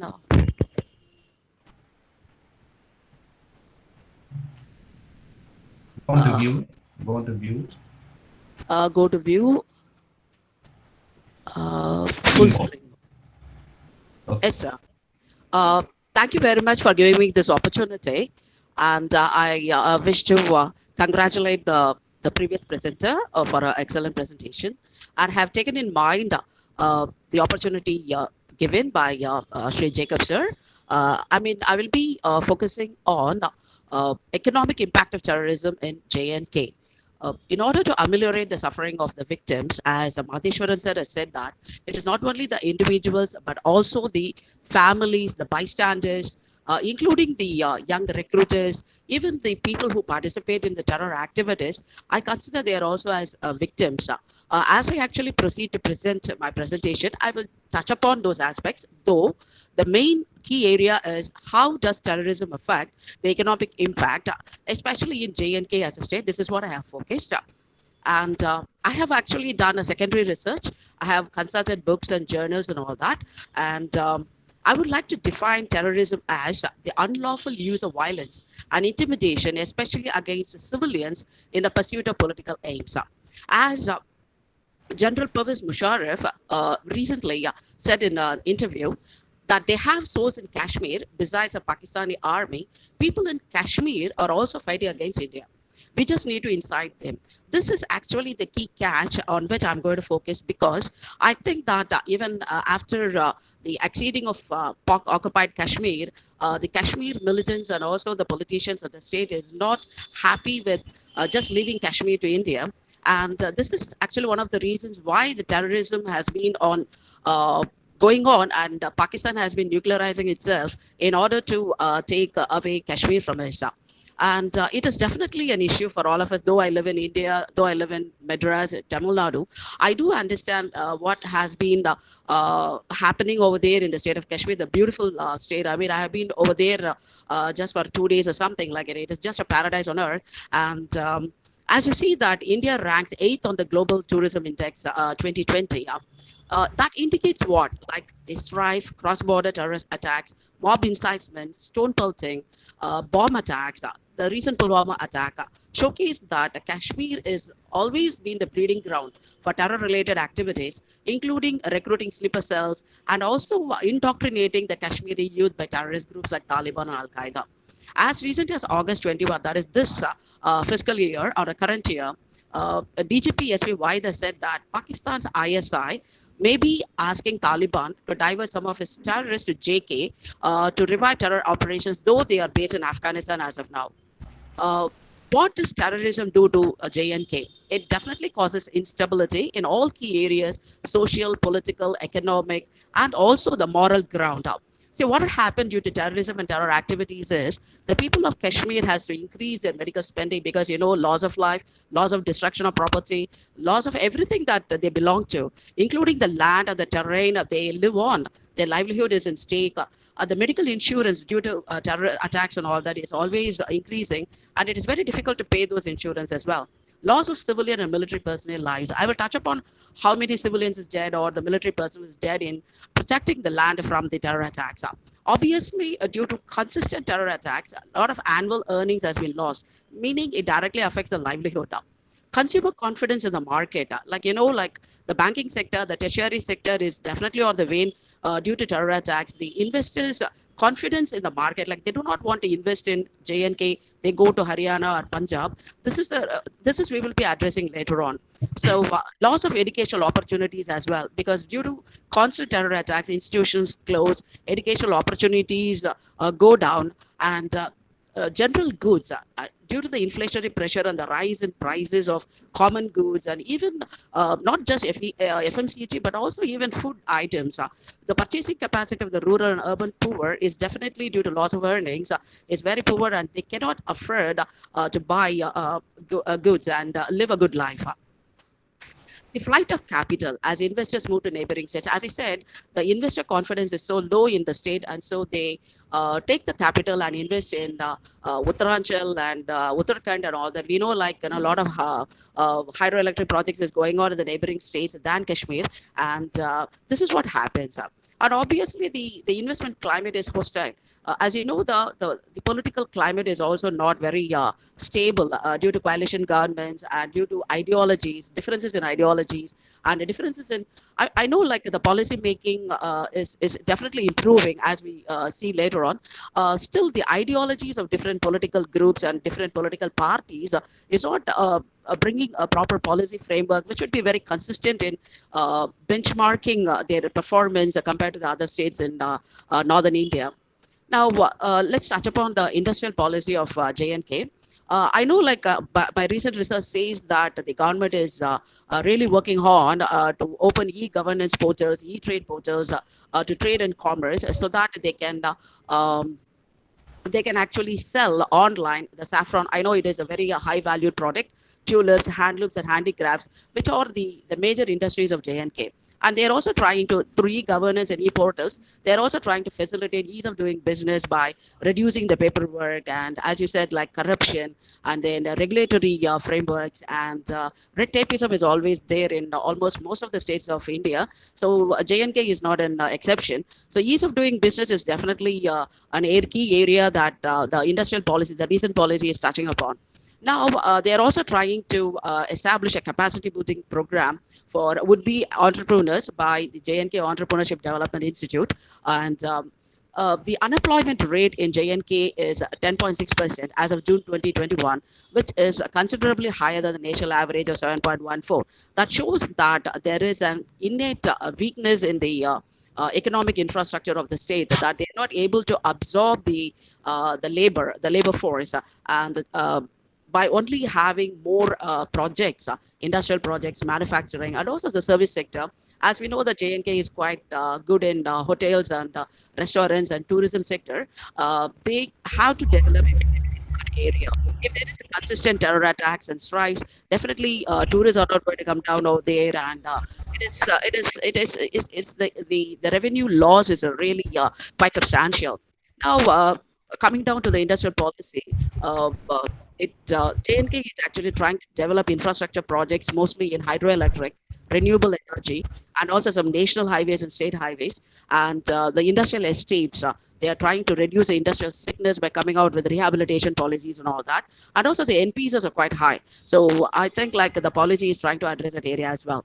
Now, the India Investment Grid states that J&K is trying to implement 421 small and large state-sponsored and private investment projects worth about 23,000 crores, wherein the most of the promoter is actually the government agencies. Around 416 is being implemented, and the private sectors is only 5 projects. Now, J&K also received just $0.21 US million as FDR, whereas Haryana received about 13,000 crores, and which states that still the political strives and the terrorist strives are quite high, and even during the national lockdown, I mean the attacks has been going on.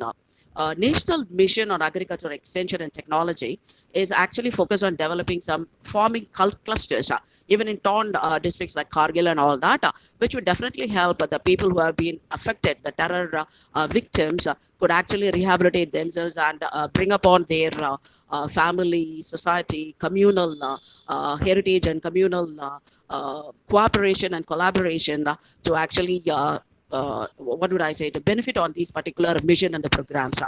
Now I know like J&K has actually developed a spice park so that they can focus on developing even high valued saffrons and export them to other countries. As we know, like after the abrogation of Article 370, it states that 5 lakh jobs were lost. But the Make in India project and the, as you know, like the government schemes like MREG and all that has helped Kashmiris to have about 20,000 jobs every year since 2015, which states that is about 1 lakh jobs has been acquired, but still 4 lakh people are still jobless, and that need to be addressed by the J&K policy, the industrial policy. Now, the economic growth is projected at only 6.87%. Which is quite less than 8.49, which was achieved in the fiscal year 2016-17.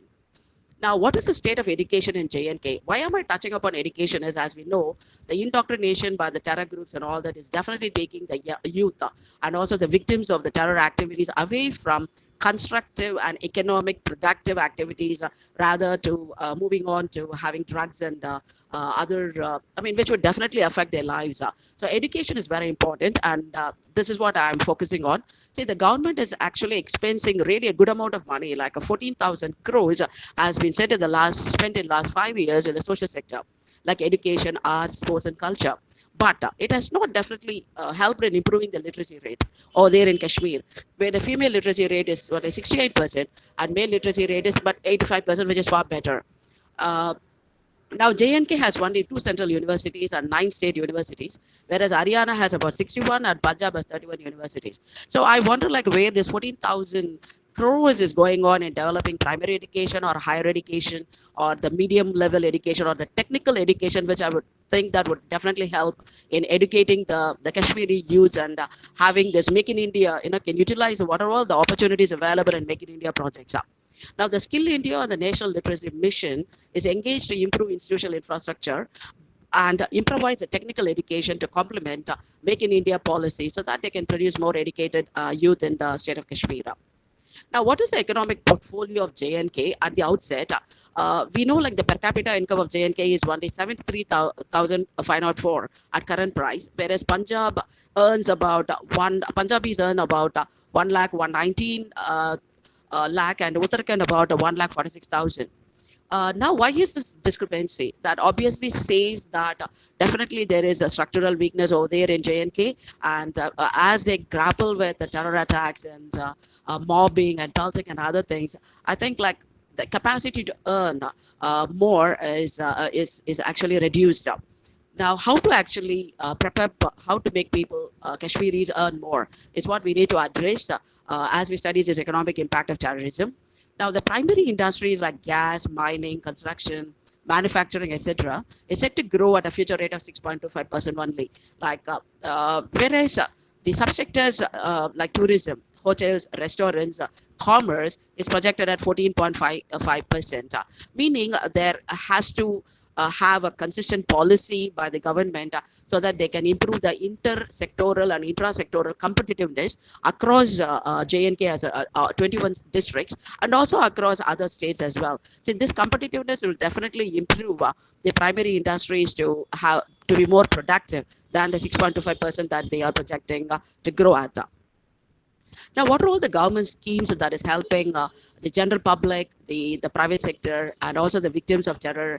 And let's see that. So J&K's poverty ratio is projected as 10.35%, whereas the national average is 21.92%. That shows that maybe there is a scope if we focus on ameliorating the psychological profile and the economic loss, destruction of properties, and the indoctrination by unwanted elements and state-sponsored terrorism and a constant paratrooping around the LOCs, which is definitely disrupting the economic activities of those people over there in Leh and other districts, has to definitely come down so that the poverty ratio would definitely come down and the earning capacity, the per capita income ratio can definitely improve. Now, government has definitely implemented poverty alleviation programs and also the MBREG programs, the Antodaya Anna Yojana. It actually provides a 35 kg of rice to the both priority and non-priority households, which actually is not very substantial, but I guess even in Tamil Nadu we are getting the same. So it would definitely help them to feed at least their children, and maybe it's not enough still. Now, there is a scheme called Multi Mohammed Syed Food Entitlement Scheme, which provides rices rupees 15 per kg under the targeted PDS system. Now, subsidies and incentives are definitely given to handloom sector, and there is a record which says that 38,000 handloom units has been registered, and also more than 40,000 units. 40,000, I would say like 30,000 to 40,000 units has benefited out of the subsidies and the incentives given to those sectors. Now, rehabilitation, the government is definitely taking over the rehabilitation scheme of SIC units, whereas the J&K has 57 registered industrial estates. But due to the NPAs and due to the economic laws of constant closing of industries, opening, and the loss of jobs and loss of market, loss of export orders, and loss of, the consumption, local consumption, more than 1,517 lakhs is a loss to the state exchequer. That had happened in 2018-19. So what are my observations after all this, after going through what the state has done, what the private sector has implemented, how much of money has been, is invested in the state?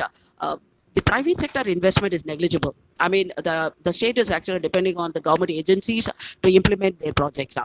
Now, as we see, like only 0.21 billion US dollars has been has actually been infused as FDI, which shows that there is definitely a negative investor sentiment.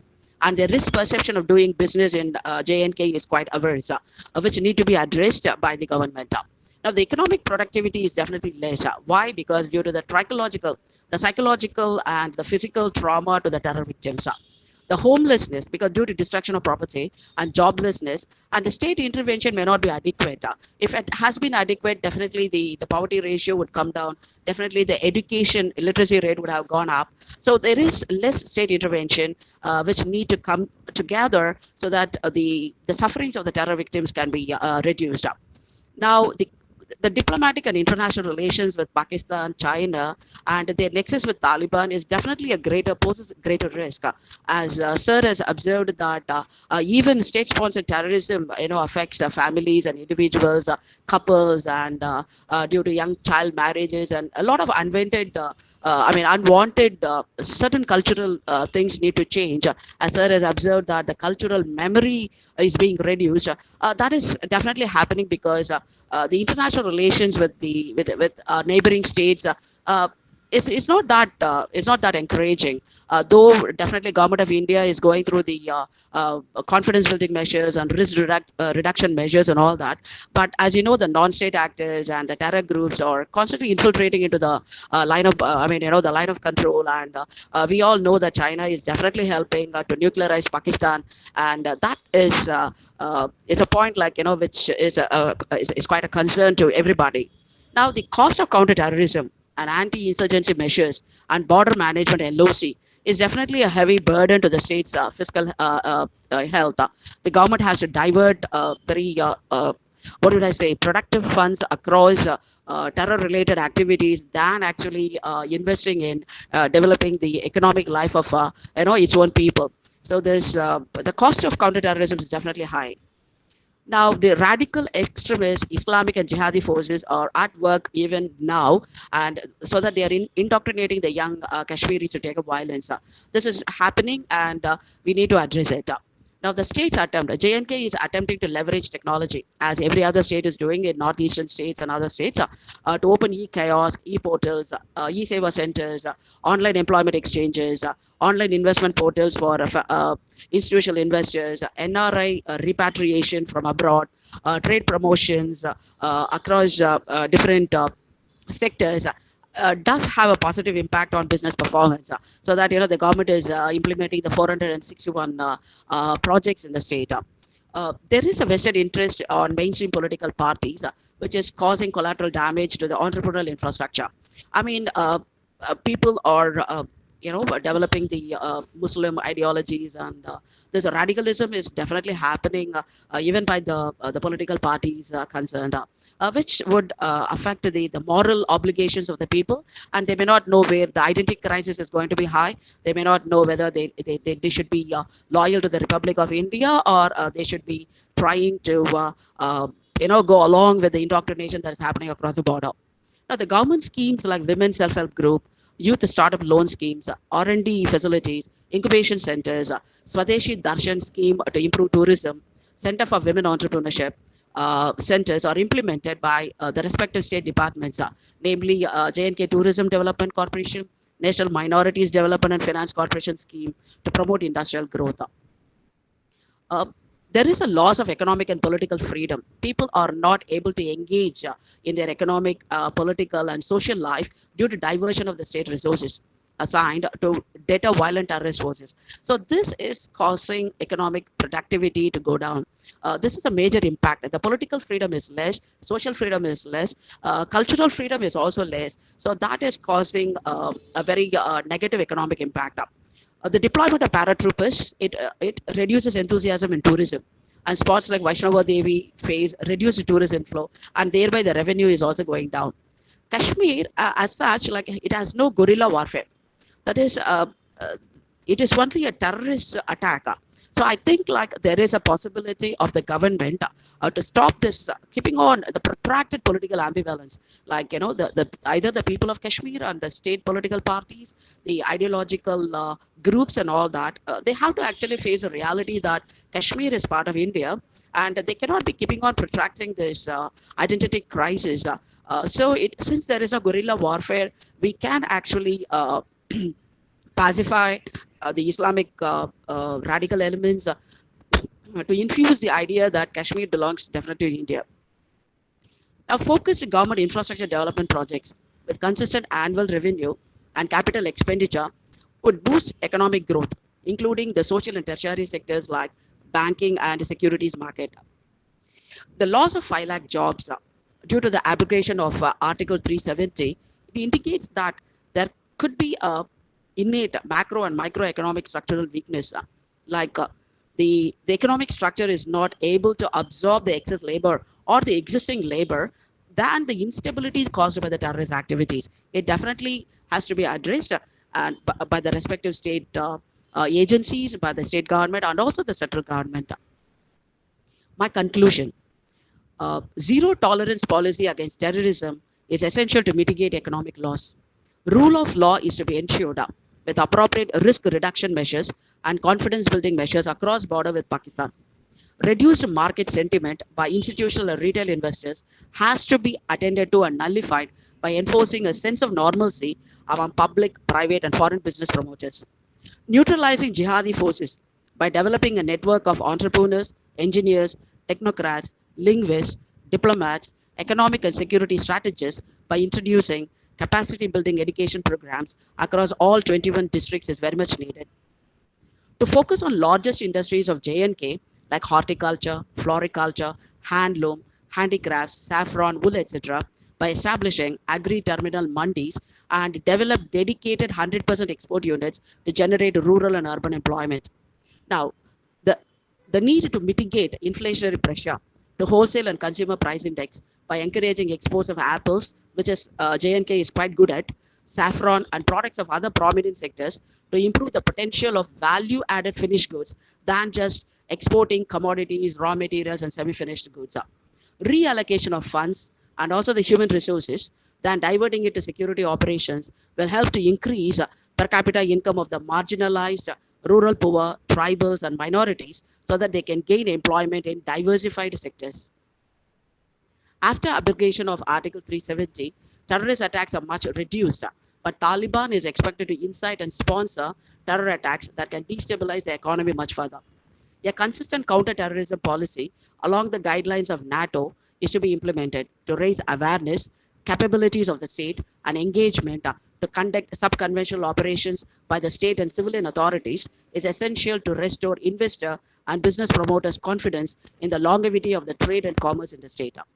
The risk perception of diversified economic portfolio of the state by investors can be managed by increasing civilian activities to cope with violent forces, developing necessary diplomatic expertise by all stately institutions, creating sector-wise employment generation opportunities, enforcing law and order, infrastructural growth and development, investment in technology, education, entrepreneurship, and wide range of industries to boost states' revenue, to identify the potential of prominent sectors and infuse fresh funds by making startup equity and angel funds available for small-scale sectors, and adequate public capital for medium and large-scale businesses is essential to leverage on the rising investor interest post-COVID positive climate.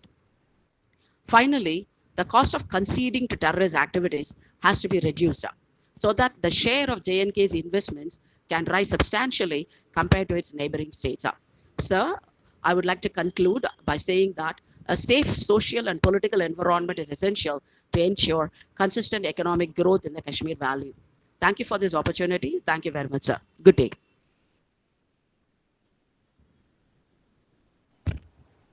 Thank you, Patamal. You can stop sharing the screen.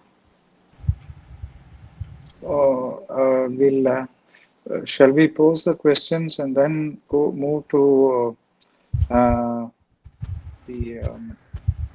Dr. Indrani and then come back to Patamal? Is that how you propose, Dr. Srinivas? Yes. Okay. So quite an interesting presentation, a point of view which I'm not used to. Maybe some points that I would encourage you to reflect upon. Is that you've taken Jammu and Kashmir, right? But you have not highlighted whether the whole of Jammu and Kashmir is undergoing this problem, right? Or is it certain parts of Jammu and Kashmir which has this problem? That is, I think. Is it all? I'll just pose the questions. You can note it down and maybe reflect on it Yes, sir. after during the Q&A session. So you've generalized Jammu and Kashmir, right? Um, uh, Perhaps it would be useful to look at a district-wise study as to where you could encourage or investments and so on. Right? It's not that the whole state is under problem, so we need to factor in that. Second point is that you have made mention that there are this many central and state educational institutions, that is universities, right? And you have compared with another state, I think it was Haryana. Correct? Haryana and Punjab. Haryana and Punjab. But in Haryana and Punjab, the numbers that you're indicating is not described whether it is center, state, or private. So my own understanding of, for instance, Haryana is that all that you need is 60 acres to set up a university. You get permission. Whereas if you take a neighboring state like UP, you need 100 acres. So there might be these Yes. factors which may be playing a role in as an impediment in setting up a university. But you have not laid down the reasons why private universities or other universities are not coming up. So that aspect, I think, you need to reflect on. Third point is that it would be important for you to chart out which are the major industries in Jammu and Kashmir which are contributing to their economic progress. And then make an assessment from there as to whether the progress has been marginal or it has been it's been quick. Fourth point is you could consider the economic growth and the per capita index with other states which are not affected by terrorism. For example, UP, Bihar. I mean, they are affected in one way or the other, but not like Jammu and Kashmir. Now, that being the case, how are they placed in terms of economic growth? Now, it is a useful parameter for you to reflect upon. Well, Yes, sir. you have made an assumption that due to the terror attacks, the economic situation is bad. In that case, we need to confront that logic with another state which is not impacted due to terror attacks, and yet their economic growth is not as good as the state of Jammu and Kashmir. This is another logic you may want to consider reflecting upon. Lastly, I would encourage you to stay focused on the economic side of things, because your conclusions, there are a range of conclusions which you have not assessed, like the diplomatic one, the strategicians, the military. For that matter, one aspect you could have touched upon is the Army Goodwill Schools. There are quite a number of Army Goodwill Schools. They've been doing good? An assessment would have been useful considering your scope of study. And lastly, I'll conclude, you could have touched upon demonetization. Now, demonetization, one of the stated objectives was to deal with the black money that was supposedly floating in Jammu and Kashmir. There were a mention of, what is that fake currency that was being pumped into Jammu and Kashmir. Whether demonetization did deal a death blow to the situation in Jammu and Kashmir. This I think could have been touched, but as such, I understand that a paper can only touch as much as it can given the time frame. But these are some thoughts which could help you in refining your paper forward. I'll pause with that, and the floor is open. We can take questions directly or through the chat box.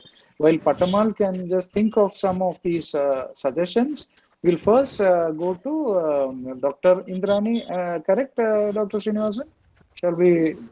Yes, that's the sequence. In fact, you had actually posed a question to Dr. Indrani about the EU. Yes. People from EU. So perhaps she could enlighten us on that.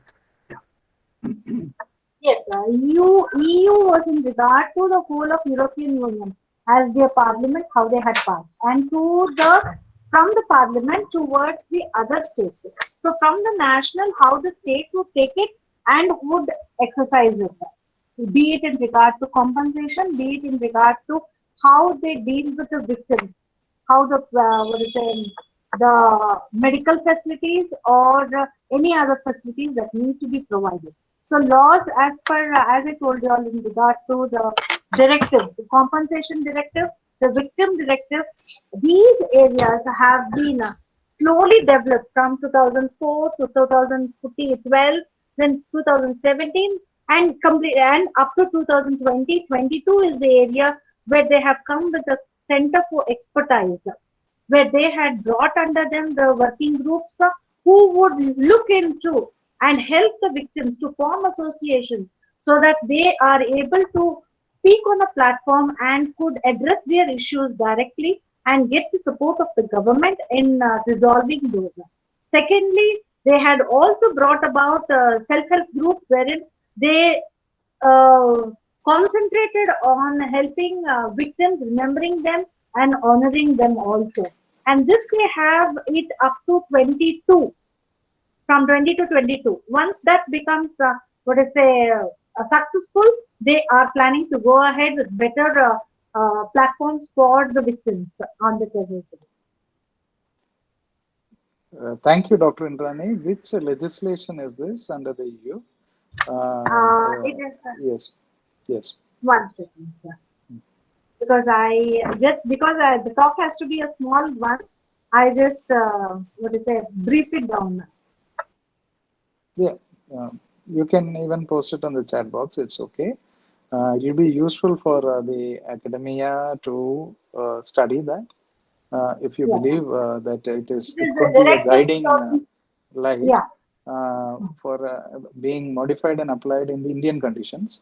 Having said that, it would be useful to know how many of in terms of scale, what is the number of victims that European Union is dealing with, and what is the number that India is dealing with. It will be useful. Secondly, in the European Union context, the scope for non-governmental organization to support the government in these matters is much more wider than in the Indian context. We need to be mindful of that. So it's important to assess the ecosystem that prevails there and here, and that itself could be a study in itself. But it's I'm thankful to Dr. Indrani for raising this as a avenue for further examination. Thank you. Thank you. I have no question, but there's one small comment I would like to make with reference to Dr. Indrani's talk. She had talked about how the courts are dealing with it, like the victims as well as, awarding compensation or determining the quantum of compensation and all. She had talked about it. It's not a question, it's just an observation or a thought from me. There are like the way the courts function with reference to terrorism, both the people who commit such acts and victims, they appear to be working in a separate compartment which is not connected with the executive. Okay, they're in two different brackets. So when we talk about mitigating the sufferings of the victims, there has to be a connect between the executive and the the judiciary, because the executive only looks at battling the problem. It only uses force or whatever are the other methods. It combats it. But the judiciary is looking at it in a different dimension, in a different this thing. And you very rightly brought out how the some of the laws, legislative procedures in Europe, they take into consideration the victims. They talk about victims, and again, very rightly, you came out with another observation that these two bills which are pending in the Lok Sabha, because for the first time, perhaps in India, they are talking about victims. So there is a need for us to integrate the approach of the executive as well as the judiciary, so that we can evolve common standards like what Dr. Nair was mentioning. That's just a thought.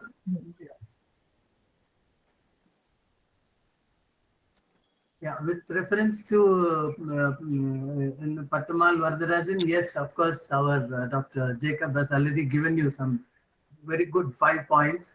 I'm sure you can work on them with reference to your paper. If you wish to modify, you're most welcome to modify and send it. Uh, there is only one perception which I cannot resist. I mean, getting from your presentation is that it seems to be revolving around that abrogation of 370, Article 370. But JNK has been, experiencing this so-called terrorism from 1984, 87 onwards more acutely, 87 onwards in all forms, 89 onwards. Okay, so if you could just give a little, extend your time frame, go back from abrogation of Article 370 and bring it to the present, compare it with before and compare it now, then probably better analysis can evolve. Thank you. Thank you, sir. Audience, you're free to ask questions if you have, or any thoughts you would like to share. Thank you, Dr. Indrani. The council director is here, 2004. Yeah. So, Dr. Indrani, another question I think that was a pointer that was raised was, the rationale of holding a fixed deposit for 3 years.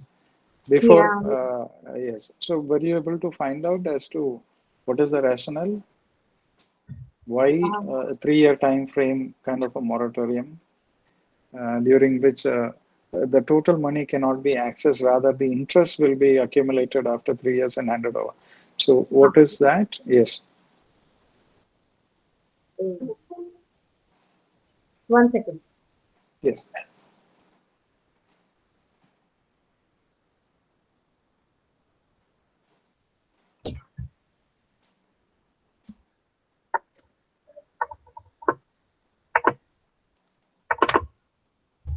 They haven't given us such any reason, but they have just said that it has to be put in lock period so that the interest is accumulated to that. And number one, even in regards to the major, even regards to minor children also, when they become major, it can be credited. That is all is given under the provision.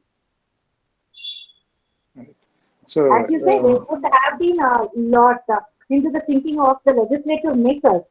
But when this particular scheme was applied during the Punjab violence and all that, at that time there were many people who could not get access to this amount as a civilian population, whoever were in the crossroads. That is it. Maybe, as you say, in regards to the person who have laid down their arms and they have, given up to the government and their protection, like someone else coming and impersonating in their place and trying to get the compensation, that would be entirely a different area of approach might be. But here I was only looking into the civilian population who were affected. My yeah, research. I understand. I was giving an analogy as to a Yeah. similar situation of, a moratorium for 3 years that prevails in a legislation which is perhaps a byproduct of the legislation you are referring to. My point is you could perhaps look into the preparatory text in the lead up to the legislation, where the legislators would have laid down the logic of keeping a 3-year time frame. There would be an explanation. You will not find it in the bare act, but you could find it in the draft version. There will be explanation to each provisions. Maybe there is a logic which prevails over, has greater merit over a shorter dispensation of compensation. It would be useful to see whether there is a stronger logic. If otherwise, yes, it is certainly worth raising a recommendation that you reduce the waiting period. Yeah, certainly. Isn't there a Yes. Dr. Indra, isn't there a system of splitting the compensation into a lock-in period and one for addressing the immediate requirements? That could be there. probably you could examine that. There could be, sir. What you are saying probably could be the reason. I mean, probably it could be this thing because, like when we talk about motor vehicle accident compensation, in the case of motor vehicle compensation, most of the time the courts give an immediate relief and then let the process of the case go on, and then finally they give the whole package. Because there is a two-stage compensation. There is something immediate and something later, which comes as a final package. There would be, like what Dr. Sunod said, the preamble. Preamble means the discussions before the Parliament. When the bill is tabled, they will contain some logic for this. But essentially, I think it would be worthwhile going into the logics of such compensatory scheme bills historically. Yes. Much of our traditions continue to have a continuity with what the British have laid down. Correct. That is all, revolves around fundamentally a lack of trust. Perhaps. It's a lack of trust on whether the claimant is really true, whether the person is really eligible for it. All that you want to establish, and therefore you put in a lock-in period, delay the process. And I think that could be one of the reasons. It may be worthwhile examining that part. Dr. Sunod, if there are no questions from this thing, I would request you to give a little, summary of the two presentations, and then we can request Marshal Matheswaran to give his concluding remarks. Right. Two well-researched papers and a very disciplined audience who've been patiently listening to the paper presentations and our own deliberations. It is important that we keep the academia engaged on topical issues, and this is one such initiative which I believe has shows promising, for the future. It is quite promising, and the level of interest is quite interesting, considering that we are down south. And we have so many participants, I believe, from southern India who have taken up this interest to be part of this engagement. And I would look forward to a more active participation from the audience, because you have the flow for yourself and during the Q&A session. This is a point I would generally encourage students and teachers to make use of. And in terms of further research, I would give one point for both Indrani and Patamal and the participants who could not be here due to other preoccupations, is that the forensic side of things and the dignified management of the dead. Now, we have come across media reports over the last few years of a tendency to maim the dead bodies of fallen combatants. This is a very this is antithetical to by any stretch of imagination under any branch of law, and this has a huge impact on the family members of the fallen. This is, as Dr. Srinivasan had earlier mentioned, we are looking at statistics. But behind each number, there is a story. And it is this story which leads to the requirement of customized solutions through psychosocial analysis and so on and so forth. Right? So this is a trend which is worth examining and is an unfortunate trend. Very often, the family members of victims are even looking for closure. In the absence of a body, that leads to another set of problems. This I have seen in Nepal. It's a major problem. There are a number of undetermined bodies. I mean, there are no bodies at all. I mean, the family members have resorted to techniques such as they make a symbolic burial to just provide themselves a sense of closure. But in reality, after such events took place 10 years, 15 years down the lane, when we interacted with the family members, in reality, they have not come to a sense of closure. They kind of believe and hope that their family members would just come back to their house knocking at their door. It is important to provide a sense of closure.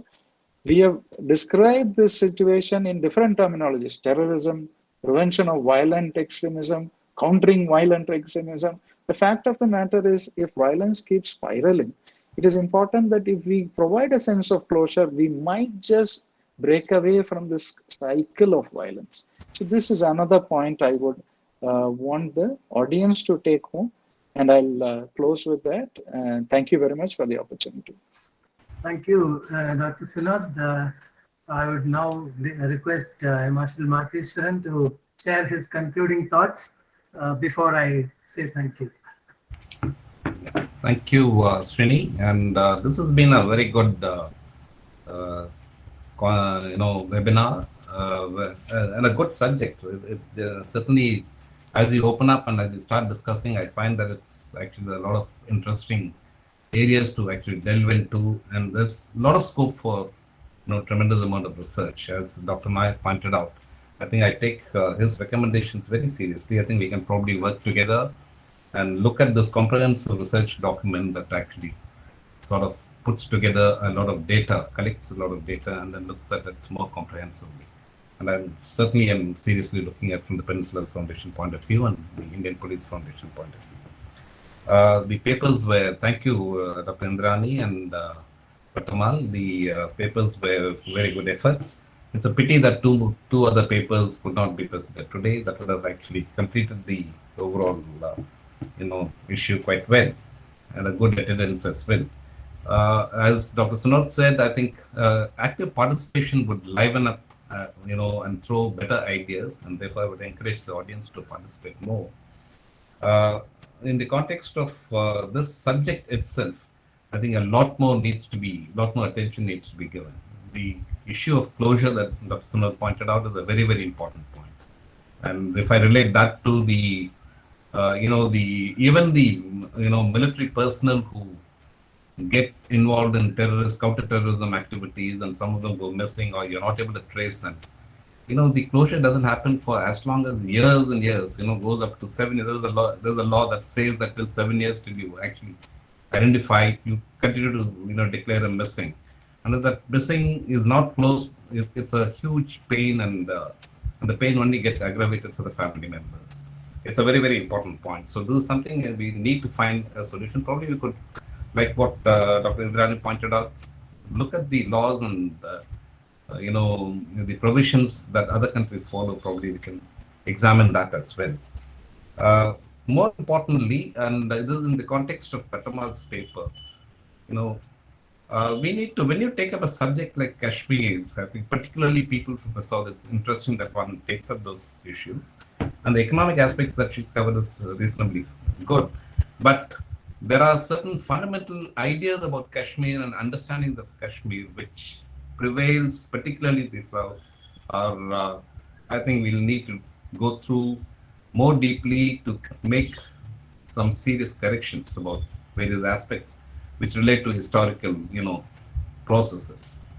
So particularly when you deal with, when you start quoting people like Musharraf, when you deal with certain issues, I think you need to go much more deeper into the background history, and you will need to go to the genesis of that entire issue, and to be able to bring in a better understanding. So it's not an easy subject, because lots of people take a short course and a short solution to, come to a certain understanding and idea about Kashmir. Most of them, I find that it's flawed. Unless you address the issue with respect to what Pakistan is and what its identity problems are, and how Kashmir history has actually related to various aspects. Kashmir itself is, you need to go back to Gulab Singh's, how it evolved. And therefore the identity related issue, the people's, the insurgency problems and the terrorism that has afflicted it, all that needs to be understood far more comprehensively to be able to actually bring out, different conclusions on various aspects. And this is a subject, this is a weak area. I think we need to address that point quite well as well, particularly in the context of what's developing around now. Thank you very much for this wonderful, webinar, Srini, for putting together. And from the point of view of Peninsula Foundation and the Pragna Research Center, I think there's a lot to take away. We look forward to more such events in the future. Thank you. Thank you very much, sir. Thank you for summing it up so beautifully. The importance of this topic has already been spoken, in depth and in various dimensions. And on my personal this thing, I had efforts have tasked me to do certain jobs related to this thing in the so-called Naxal belt. That is, I'm talking about Jharkhand, Chhattisgarh, in Odisha, and therefore I had to travel a lot. And there's another dimension which did not come up in our discussion, which is complicating the issue, is particularly in the Naxal belts, is drugs, the Tendu leaves. There's a huge amount of involvement of everybody, across the spectrum. We may not name them. So the pressures which are there on the civil society, whether they are the families or the victims, or even those who are not directly affected by terrorism or extremism, is something which we see it with our eyes, then the perception is different, like what Dr. Nair was mentioning. When you see it, it is different. So we are happy that Marshal Matheswaran instantly encouraged putting together a webinar on such an important theme, which requires a lot of deliberation. So first, I would like to thank Marshal Matheswaran and the Peninsula Foundation for readily coming forward to putting this together. And of course, Dr. Sinod, I owe you thanks personally also for instantly agreeing to chair the session. Dr. Indrani, of course, I need not say anything. She is, if I may use the term, she's so dear to me, actually. Otherwise, also, we know each other very well. Okay, so, thank you for, summing it up, all the legal frameworks and other, insightful points that you brought up. Patamal, I'm glad that, you did a very pointed presentation, bringing out economic sides of, the issue in J&K. In fact, we are missing Dr. Vidusha and Dr. Bala, because Dr. Vidusha was to speak about the psychological dimensions and where we lack, because that is one aspect. Again, Dr. Nair talked about it, Marshal Matheswaran talked about it, Dr. Sunod talked about it, addressing the psychological suffering of the families in an institutional framework. We have public health infrastructure, we have so many schemes, yet we do not have a mechanism to address it on a purposeful and an institutional manner. That is the dimension in which she was to speak, and she got caught in some inspection team. So she had to do this thing. Again, Dr. Bala from Chennai, Satyabama Law University, she is caught up in examinations. She was assigned yesterday night. So she had to excuse herself today morning. I wish, but their papers are with me. I'm happy to tell you, sir, that I have all the 4 papers. So I'm sure they will provide better insight. We will put them together and we'll publish them. I thank all the participants. You could have asked as many questions as you wished, and I'm sure you will do that next time. But we are delighted that you are here to listen to all this, talks about a topic which deserves our consideration. Thank you very much for being with us today. Thank you, sir. Thank you, Dr. Jacob. Thank you. All the best. Thank you. Thank you. See you all. Bye. Thank you. Yes. Jai Hind, sir. Jai. Jai Hind. Jai Hind, Dr. Indrani.